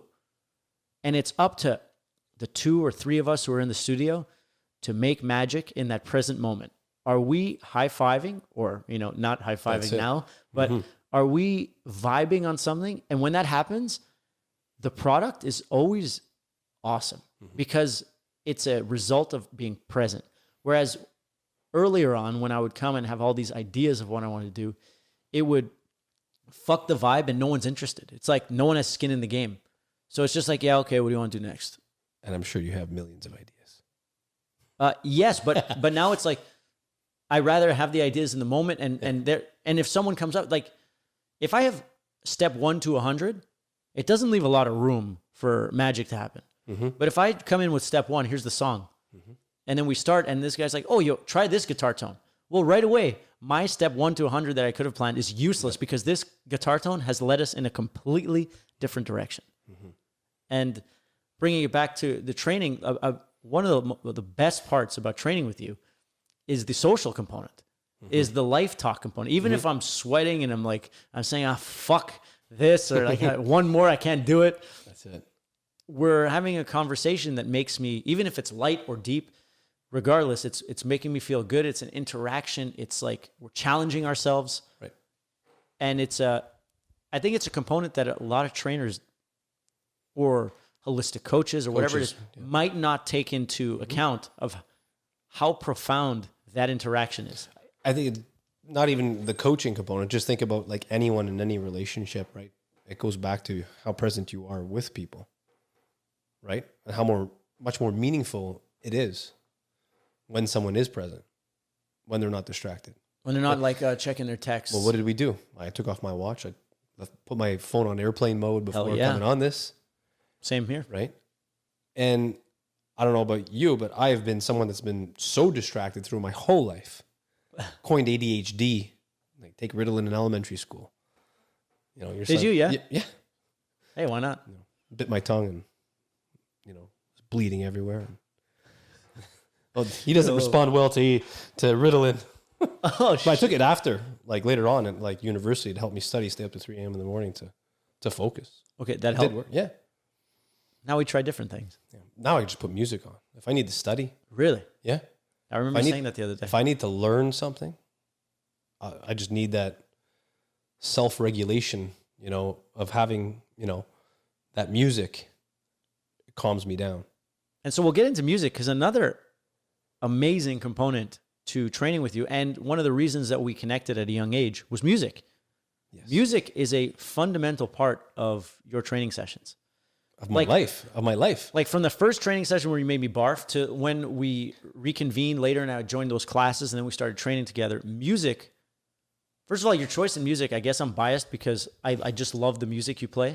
Whether it's like the deep house tracks or the 90s alternative rock stuff, like this is stuff that I love to listen to.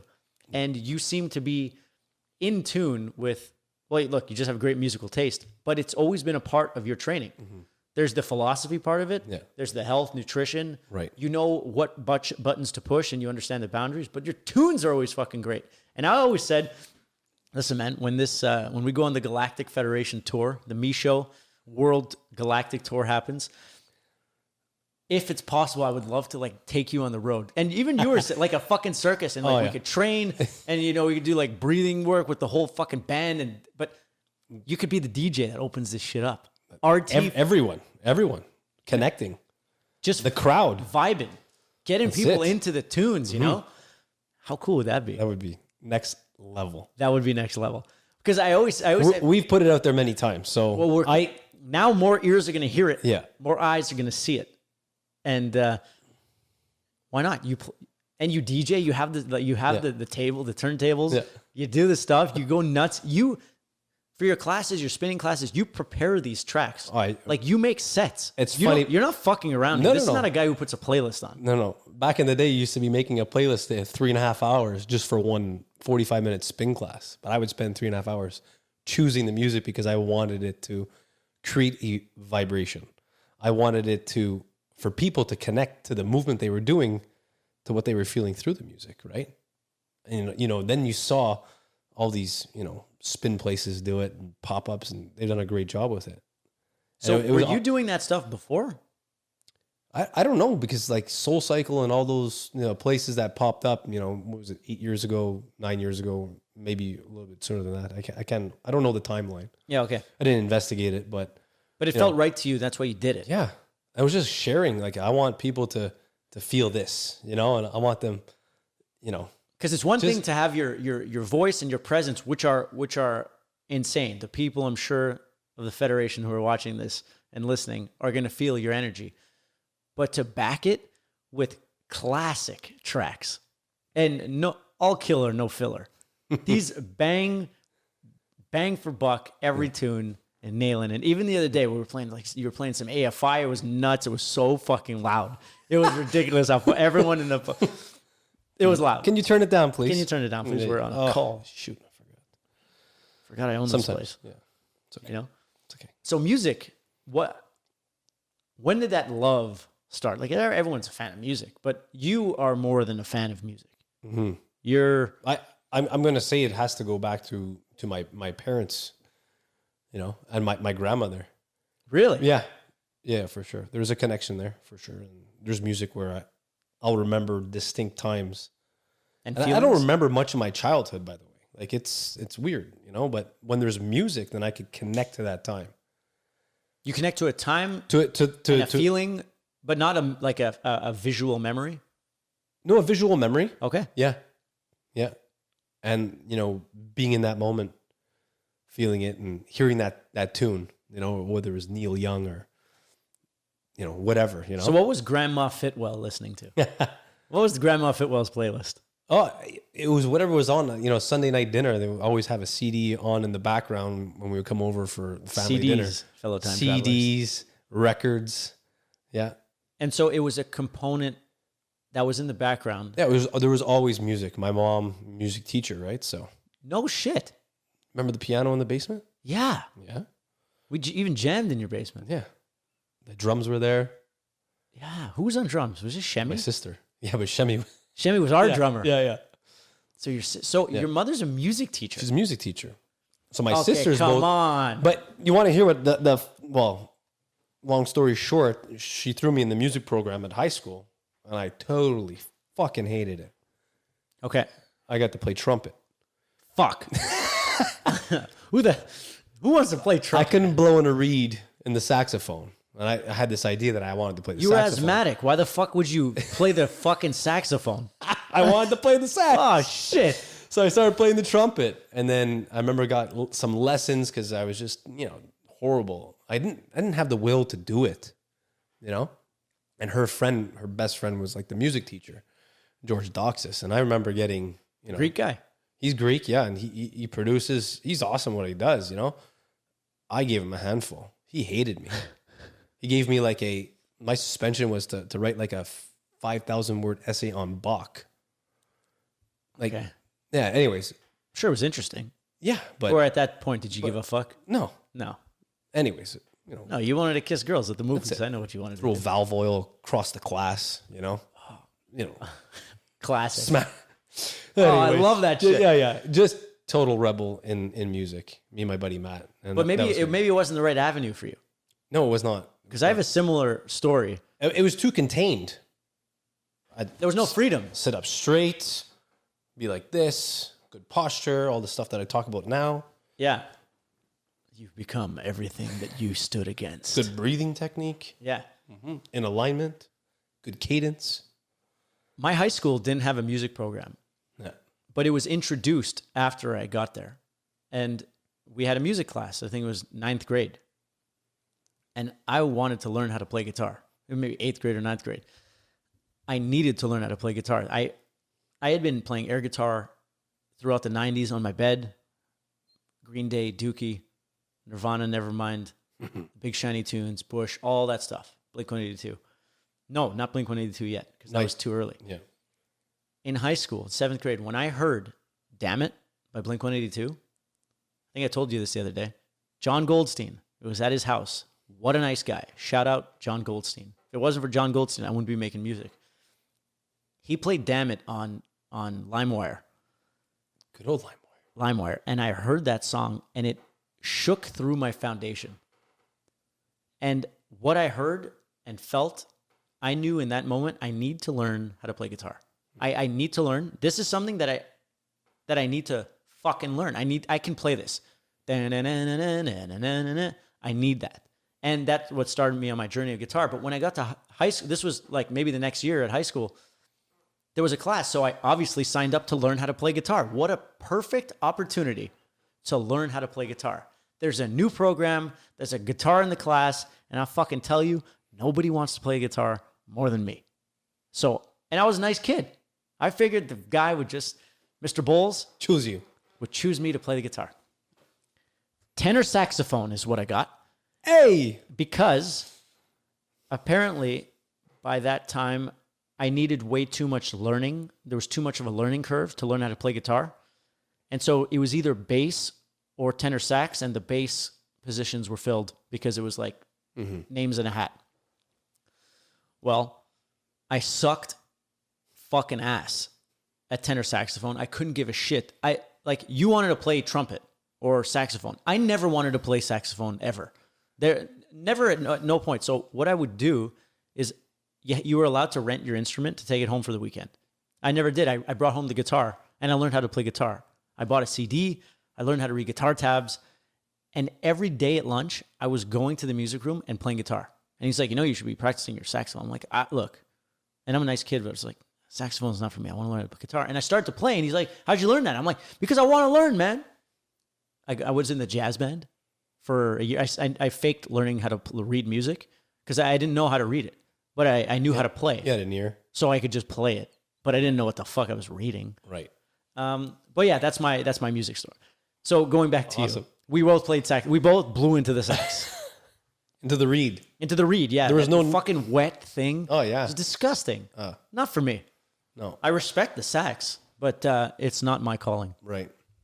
And so music in high school was not for you either, or elementary school, whenever that was. No, it was high school. Yeah. So it was 2 or 3 years in that program, and then I finally got out by grade 10. Okay. It was 3 years of and it was a music program? Yeah. So I was, it was music almost every day at some point. Holy shit.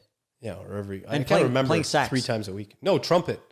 Okay, I couldn't play the sax. Okay, so Didn't give it to me. Trumpet. fuck. That's it. So I would skip class, started skipping, and didn't want to go, all that stuff. I get it. It's good. I get it, man. Yeah, it was fun. Not for you, but It was fun. And I'm sure maybe it taught you something, but you were a fan of music. Maybe you weren't a fan of making music or playing music. But no, I was a fan of music already at that time, But at that time, I was probably listening to more hip hop, Wanted to be the rebel. And then, remember, which CD was the first CD that I'm not getting it. Silverchair. Oh, Neon Freak Show? That's it. With the frog? No, that's Frog Stomp. Frog, yeah. Frog Stomp with But Tomorrow. This is going way back. Yeah, that album came out in like 94 or something. Grade 5. I remember I got that album. That was great. White album with the green frog. That's it. Did you buy it at the store or did you get it on one? Someone gave it to me. I don't know how I got it. Did you ever have those like stamp things where you can order CDs? No. Like there was this like white paper and you can cut out the albums you want. You stick them on and you put in the mail and then they all come in the mail. No? Yes. Yeah? Yes. Yeah. That's where I got all my albums. Yeah. Like I got Bush, I got Alanis Morissette, Oh, Jagged Little Pill. What an album. Best female album in the 90s, 100%. She rocked so hard. And then I was big into Sheryl Crow too. Yeah. But then there's the whole dance side of me where I love Ace of Base. I love fucking Aqua. Yeah. So a lot of music was shit. always. I remember like going back to like Ace of Base. Our bus driver in elementary school her name was Annette. God bless her. She used to rock the bus. She'd blast up with her ghetto blaster on top of the mirror. Annette. She'd pump the brake and everyone was just going, you know? Oh yeah. She was badass. She was into it. It was amazing. So maybe that was an early influence too. Annette for sure. with the beats. Everything. Were the always people been into it? Were like on the bus? Like, Oh, yeah. Did she? Yeah. Did she like? I know. She rocked that bus. She rocked it. and people were into it. Yeah. Fuck yeah. Yeah, that was cool. That is a very. There was cool. always like some, the music along the way. I can, once again, always go back, and that's why it's been such a big part of my growth, and just connecting with music. part of your personality because it's That's it. always That's it. It's like part of me. the grandparent dinners, peaceful, nice, fun. Because grandparents, I don't know, it was a fun, pleasant experience. Yeah. Most of the time, a lot of drinking. Hey, Hey, did you drink a lot when you were like 8? probably a lot of milk. Yeah, well, who didn't drink back then? I was making my dad scotches when I was like 7. He's like, "Hey, make me a scotch." I'm like, "Okay." It's not like in my head I was like, "Oh no, this is a little indecent," or no, what's the word I'm looking for? This is whatever. Inappropriate. That's the word I'm looking for. This is inappropriate. No, it's like Never heard that word before. Dad wants a scotch. Okay, I'll make you a scotch, Dad. And he used to tell me I made them the best scotches. There you go. Beautiful. But we see it looking back. Yeah. But it's a different time, man. Yeah. It's an innocent time. That's it. So yeah, and definitely you were a huge part in my music evolution too. No shit. Yeah, for sure. Wow. Yeah. From like 13, 14 years old, 15, whatever we were. For sure. Yeah. And Because I was just playing the hits. that's it. I was learning power chords, and you'd come over and be like, "Yo, check this out. Oh yeah. Check out this tune." Place for my head. Linkin Park. Oh yeah. That brings me back to the basement playing, Tony Hawk and all the good stuff. Yeah, we were playing skateboard video games. And that was in, like, there was another skateboard video game. I don't know what it's called, but that's where I heard A Place for My Head. And I needed to learn it. Yeah. And that's fucking amazing. That what a great memory that is. In the basement, order Buffalo Bills. Yeah. We had lots of it. Unlimited Buffalo Bills. So if you don't know Buffalo Bills, it's like a chicken wing place. Yeah. They have burgers and all kinds of. It used to come in a bucket. Yeah, and all kinds of really healthy food. Yeah. And when you're 15, that's the best food in the world. And my dad made a deal with the owner of the particular restaurant he sold him a couple of garage door openers. And as a favor, he said, "Yeah, just whenever you call, say you get the George discount, the Menares discount, and we'll just send it to you free." That was the deal. That was a bad deal for the Buffalo Bills guy because the amount of Buffalo Bills that we ordered over my entire high school years, 5 years of Buffalo Bills whenever I wanted, no chance that the cost of those garage door openers was even close to as many fucking chicken wings as we got. But great memories, and I haven't thought about that in a long time. Yeah. So in the basement, guitar, jamming, playing Tony Hawk. You tell me about all your hot girlfriends. And I was like, wow, maybe one day I'll be able to just touch a boobie. Maybe when I'm 30, Mom. But those are great times. That was amazing, man. So all the times we've had have been great. We never every had single bad one. times. Every single one. And even now, like when we always kept in touch. Yeah. But like even now, we didn't see. I was in LA for the last year and a half, 2 years, so I didn't see you all that much. Mm-hmm. But we kept in touch through Instagram or whatever. Mm-hmm. You're like one of those people that I cannot see for 10 years, and it's the exact same.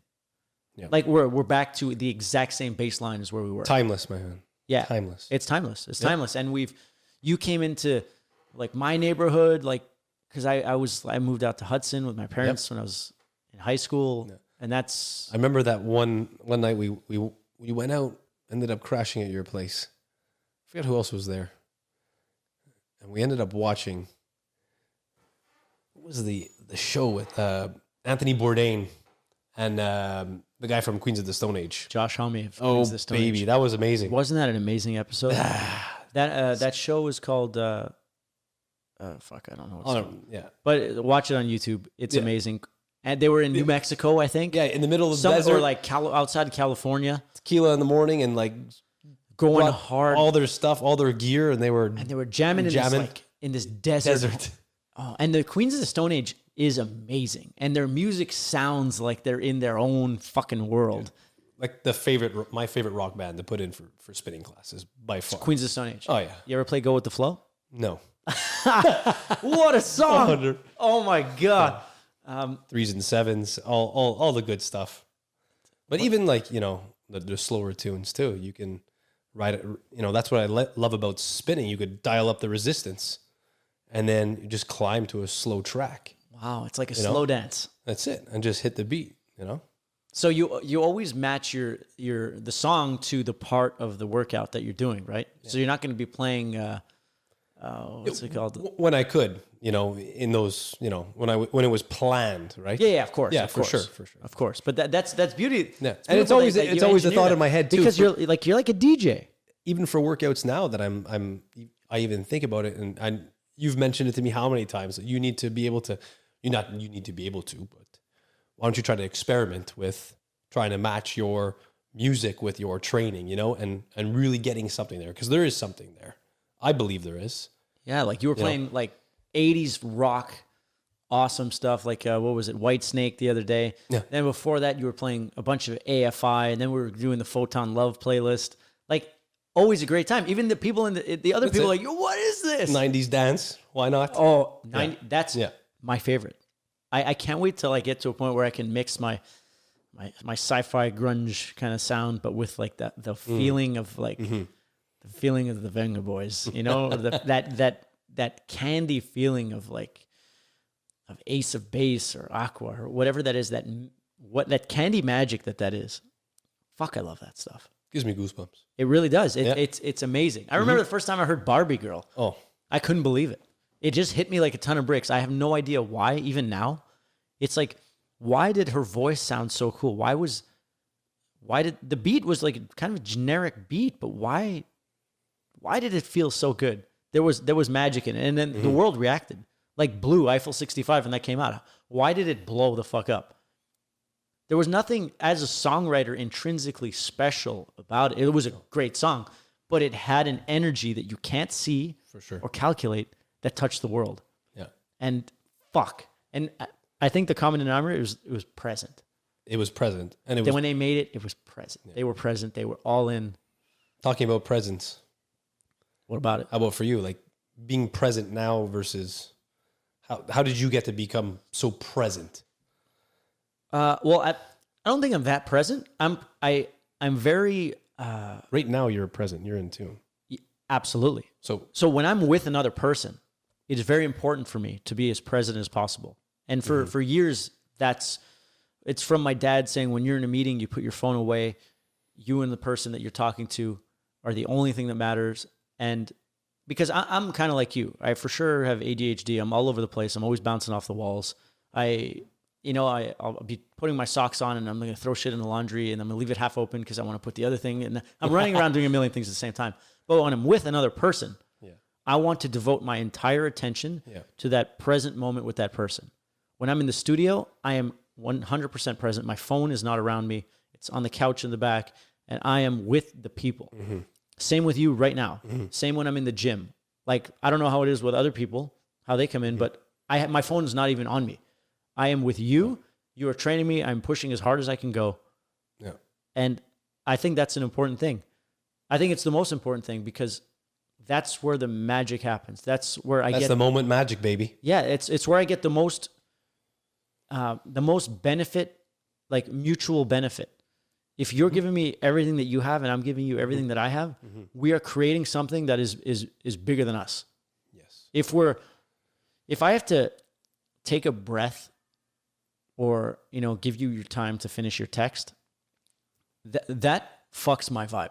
And it angers me. Kills the flow. It kills the flow, and I'm vocal about it. I'm like, I'll tell someone, yo, can you put your phone away? Yeah. No phone, or if we're going to if I have to keep saying it, I'm just not going to deal with that person anymore. Because I don't want to deal with someone who's too big for this moment. Because this moment is the only thing that matters.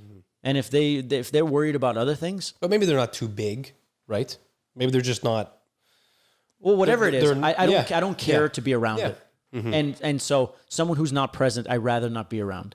When I'm with people, I want to be with someone. And so that's how I see it. How do you see present? Like, are you more present day to day? I'm like, to backtrack a sec. Yeah. I'm way more present than I used to be. Like, I was just going with the flow. It was like, then what's the next adventure? What's the next thing I'm doing? Go home, just watch TV, watch whatever, eat like shit, blah, blah, blah. And never really thinking about anything. But now I'm like, I walk slower. I walk up the stairs slower. You don't run. I'm more mindful with what I'm doing in the moment. Like, I can catch myself faster. Like, I explained it, like, there's lane assist in cars. Like, if you go out the lane, it like vibrates. But before I didn't have that. I'd be in the ditch and then I'd be like, oh, fuck, I'm in the ditch. But now I can, before there's a blow up or before there's something, I can definitely catch myself. Yeah. How do you feel about that? And what's your view on the present moment? Pretty much Well, the same. you exactly the I went same. deep on it. Yeah. No, that's in alignment with me, man. One thing that I have for myself is to become more present, just every day in the things that I'm doing, whether I'm driving my car, spending time with my son, spending time, I'm pretty present, very present when I'm with my clients, right? But it's the other stuff, right? To be more present with the other things too. When you're driving a car, like, don't check your phone, just drive the car, you have your music on, keep your music on, whatever. You don't have to make phone calls. You don't have to try to do other things, you don't have to clip your nails or gel your hair or time to shave or put whatever on, makeup on or whatever it is. It's like drive your car. It's time to enjoy your music or listen to that podcast. And enjoy I was thinking about it on the way here, enjoying the time by yourself in the car too. Just being present with yourself. Yeah, that's a good point with the car, because when I'm let's say I have more present days and less present days. And on my less present days, I get in the car, boom, phone call, this, that. Oh, next phone call. Okay, where am I stopping? Yesterday I had a day like that. Okay. I was just nonstop all day. Yeah. And I felt it, and I was burnt. I was crisped. The morning, I didn't have my morning routine, and that set me on a certain path. Morning ritual. Yeah, we'll talk about that. I had an early ping that. Yeah. And I had a phone call before our training session. That training session was amazing and led me on a crazy, epic day. But it was a less present day, other than our training session. But you were saying just now, you said ping that. Yeah. So the whole idea of like having that morning ritual. Yeah. Right? Having that in the morning to set your day, set your intention, just set your alignment with yourself. So you are more present with the things in your life. And when you miss it, it's cool that you can correlate that you miss that. And then you were missing that connection to other things. And you were in more of the doing and less of the being. Absolutely. Right. And I can resonate with that, and that's something that I'm more strict with, is having a morning ritual, doing some breathing, taking a cold shower, taking time to just be, so I can enjoy the day and not be running after the day. We're good at packing our day and doing a lot of things. Yeah. But are those things actually serving a purpose? Are they pushing the needle in the right direction? So what is your morning routine? My morning ritual? Your morning ritual. Not routine. It's always being refined, which is the cool thing. Of course. Yeah. Tell the people of the Federation. It's not a set thing, right? And I don't think it's ever going to be a set thing. Well, it's a constantly evolving thing, but exactly. You're always doing it. Right. And so what does yours look like? Right now, breathing, conscious breathing, not respiration. So take us through, you wake up. Waking up. What's the move? Actually, so before I actually get out of bed, it's focusing on the breath. Because that's like a MDR, as my coaches put it, a minimum daily requirement. Okay. If the whole day goes to shit, just like the seal would make his bed. He did a book on the last thing you could do. Like if you only made your bed during the day, you know, and everything else went to shit, it was a good day. Hey, that's a really that concept, right? great So way to, for me, it's taking a couple mindful breaths, right? I'm Just doing like it. you Yeah, just no. did. Yeah, nice, huh? Yeah. Feels good. It feels Right? amazing. Let's take one. Okay, everybody, let's take one. So let's instruct the people so they can all be taking a breath. So what are we going to do here? Let's do a box breath. Okay, Do so a box breathing. We'll do the. okay, so are you going to like Yeah. call it out? Because I don't think everyone's going to understand the No, box we're breathing. gonna- So are you going to coach us through it? I'm going to coach you through it, Okay, so coach us through a box breath right now. and all the travelers. Yes. Are you ready? Yes. Everyone, take a breath in, and you're going to breathe out on 1. Breathing in, 3, 2, 1. Breathing out. Nostril breathing only, 4 seconds in. Hold the breath. Nostril breathing out only for 4. Hold the breath for 4. And return to normal breathing. Damn, we should have done that at the beginning. I'm in a whole different zone right now. Could be like an SOP. Do you feel it, fellow time travelers? Are you feeling the vibe? Felt the that box connection. breathing. That's So- it. So is taking that what a you do in breath the like morning? that in the morning before even getting out of bed, Okay. right? And that's something that I've started to develop and integrate newly. So how many breaths? How long do you do this? So it depends. Sometimes I do it for 10. Sometimes I do it for 10 minutes. I've done it for 20 minutes, Okay. right? Depending on how long it takes to get you where you want to be. I don't have like an end goal. But it would be like a feeling. You know, like, oh, Yeah. It's an intuitive feeling. Like, okay, good. satisfied. Yeah. And in the morning before getting out of bed, I'll do that. Let's say 3 or 4. And then I'll actually get out of bed and I'll do that sitting up, nice and aligned, straight, and I'll close my eyes. And that's why I'll get into like a rhythm in sync where I almost forget where I am. And this is after just being asleep, which is cool. And on the days that I do that, like everything after that is great. And I'll put a little journaling in after that, whatever might come to the mind, put it down for the day, and then go about my day after that.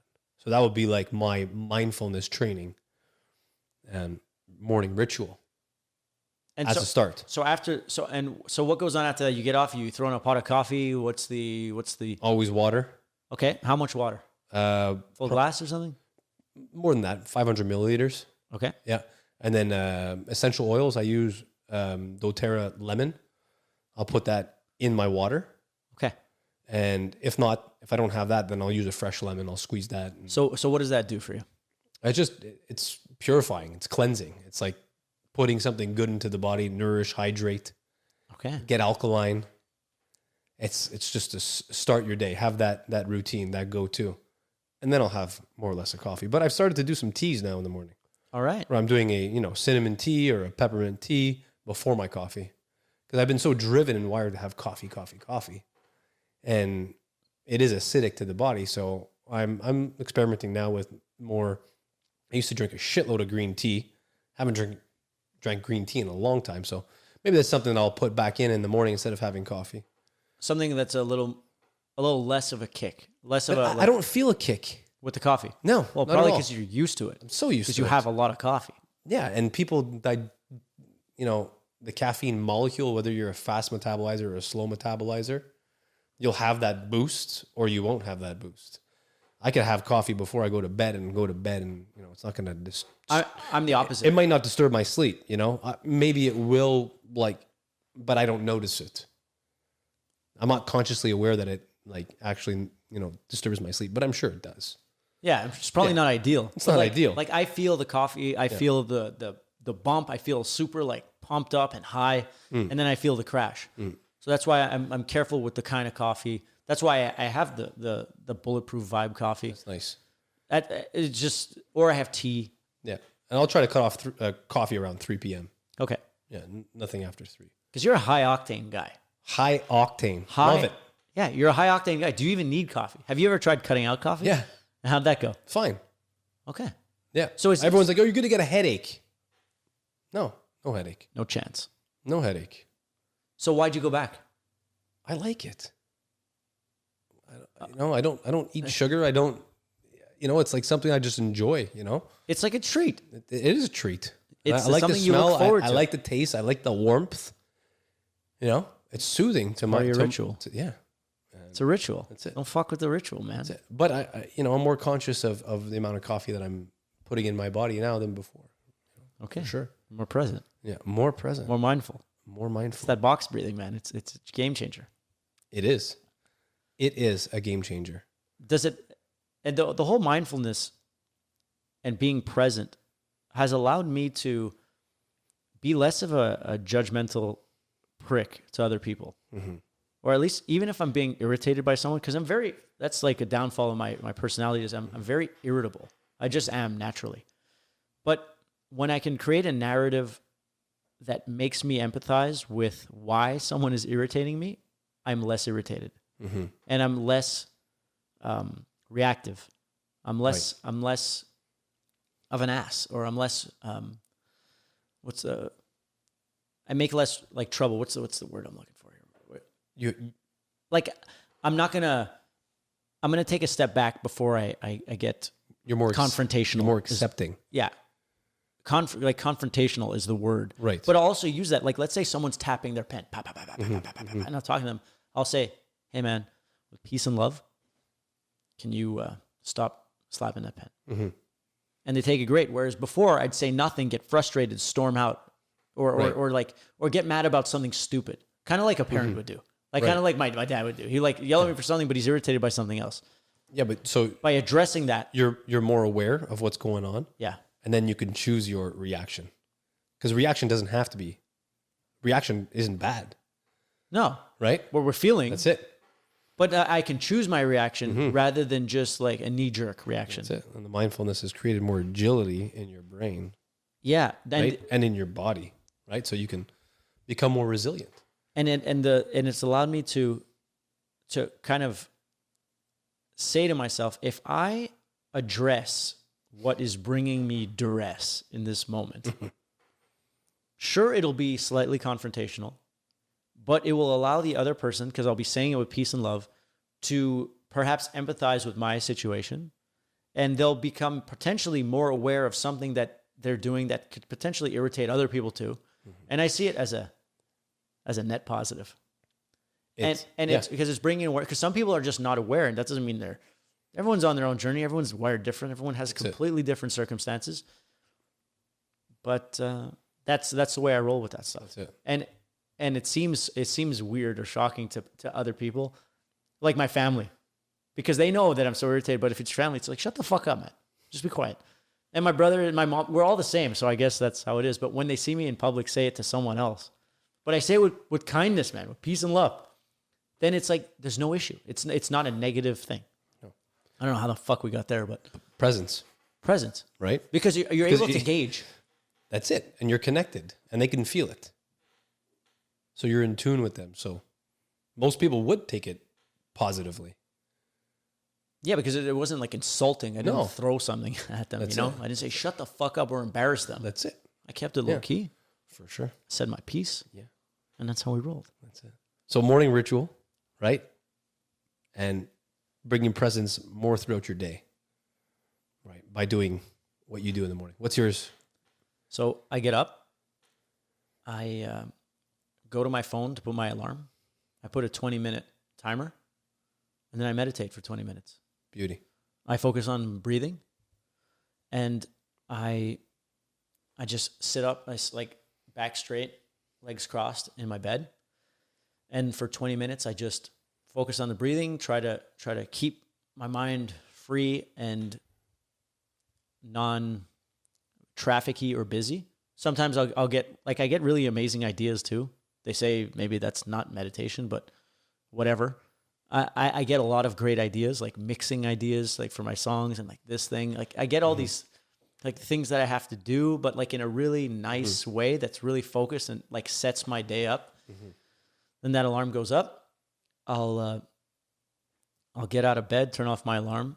I won't really check my phone. And then I'll usually read. and I'm moving real slow. Real slow. I'll get my book. I'll light some candles because I'm a big fan of candles now. Nice. Get on the couch, open the blinds, get my book, and just give it a good half hour to an hour, just reading. And that really chills me out nice. No coffee yet. That's a great space. Yeah. Yeah. Previously, I'd do some like affirmations, but I haven't done that in a while. Maybe I should bring that back because there was always results. There was always like results in terms of, I don't know, manifestations or just like it didn't hurt. So maybe I'll bring that back, but that's something that's in and out. My version of, I guess, journaling. And just to remind myself, because I see us as like, we are a program, and it's up to us to program ourselves the way we want. So I'll read the things and put them into my mind of the things that I want to be, the things that I am, the ones that I want to remember that I am. And so that's how I see that. And I also see this whole process of the morning. And it's like no coffee up to here. And the coffee will be probably around 10, 11. That's when I'll have the coffee. And I'll go about my day after that. But I see the morning ritual as a way to quiet the crazy brain. Because when you wake up in the morning, I think we have all these ideas and all these things we want to do that send us in a million different directions. Like it's like we have to quiet that and tame the beast so that we can move throughout the day in a straight line. And if I don't tame that beast or I do it in a poor way, then it's like I'm setting it's like the morning ritual to me is setting up my GPS. Am I setting up to the path of least resistance or am I setting myself up to the path of most resistance? That's it. And with no morning ritual, my day will be the path of most resistance. I'll hit my knee on the table. I'll get a parking ticket. I'll pull something too hard and break it. That's the kind of day I'm going to have. And it ranges in between because I do my morning ritual every day, but some days are not as efficient or as well done as other days. And I feel it. I feel it throughout. Yeah, you feel it when you have the structure. When you create a little bit of structure. Yeah, I definitely feel it. And it's not something like you could do. The morning ritual, it's not like you do it 20 days in a row. If you don't do it day 21, you're good. No, you're not good.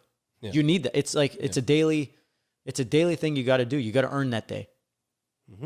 And then like today, instead of hitting the treadmill, I went for a walk because it was beautiful out.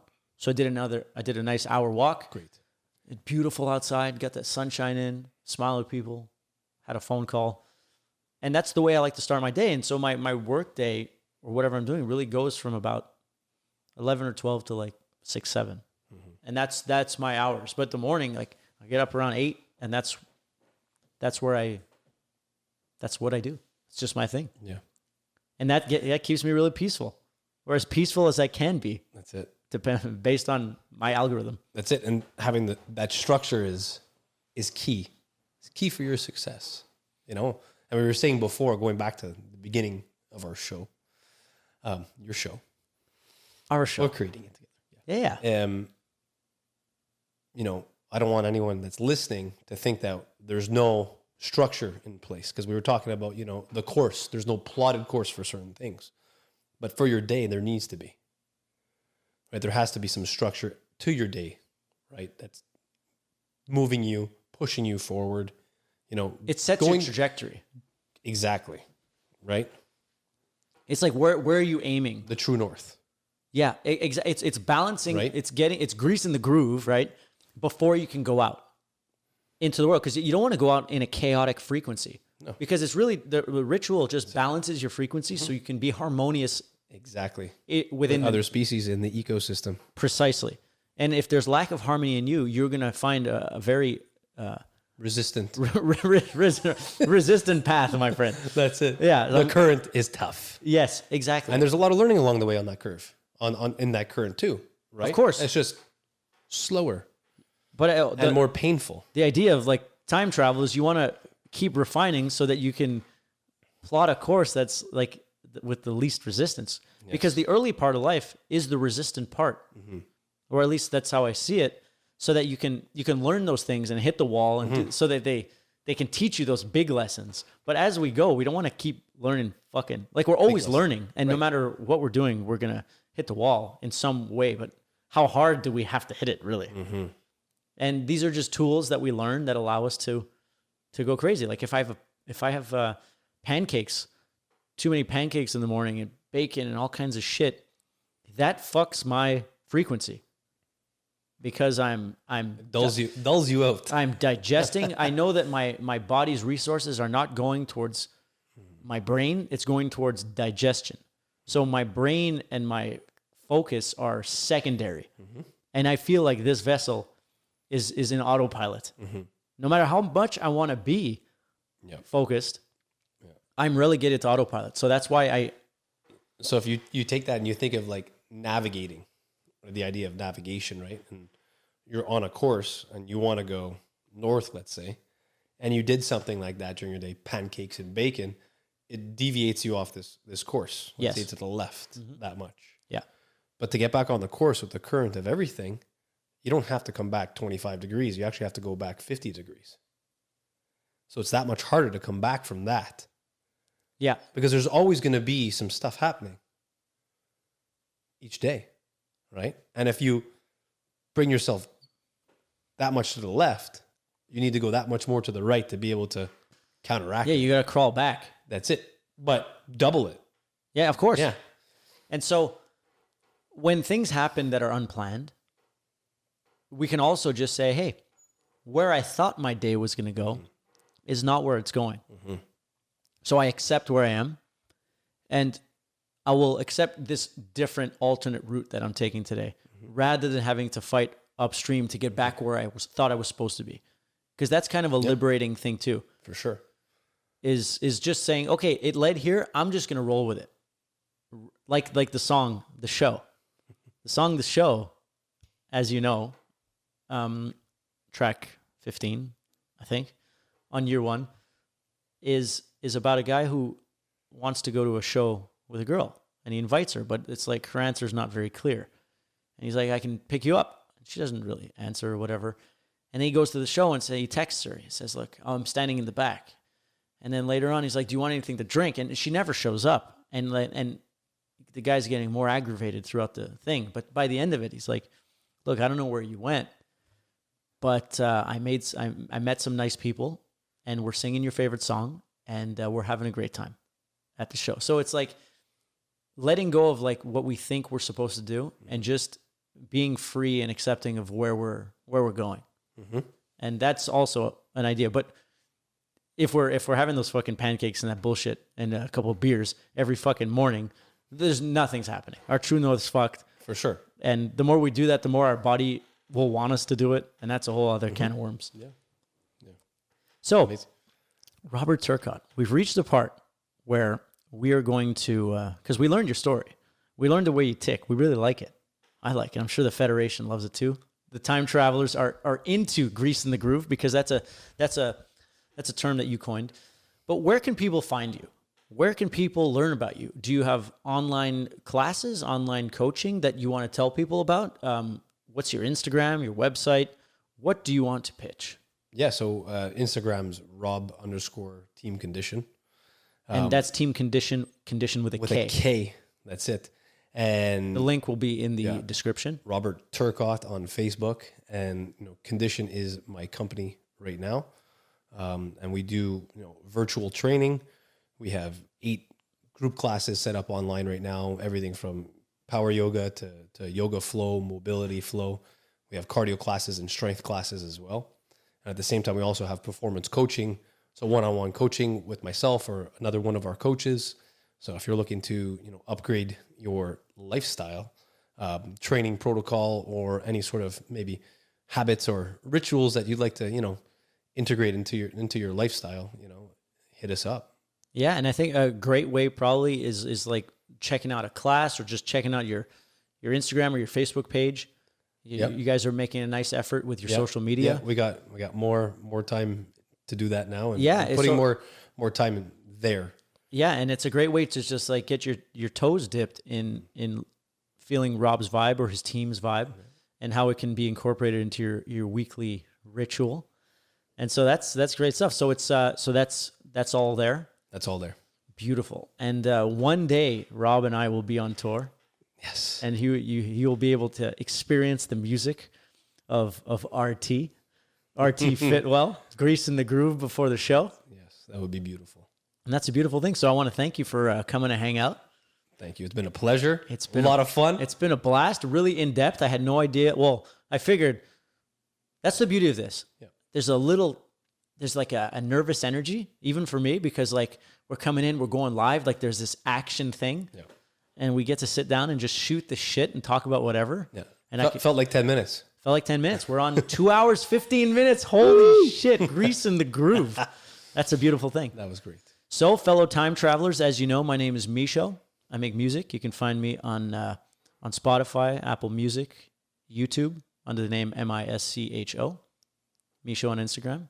And I'll see you soon, fellow time travelers. Have a good one.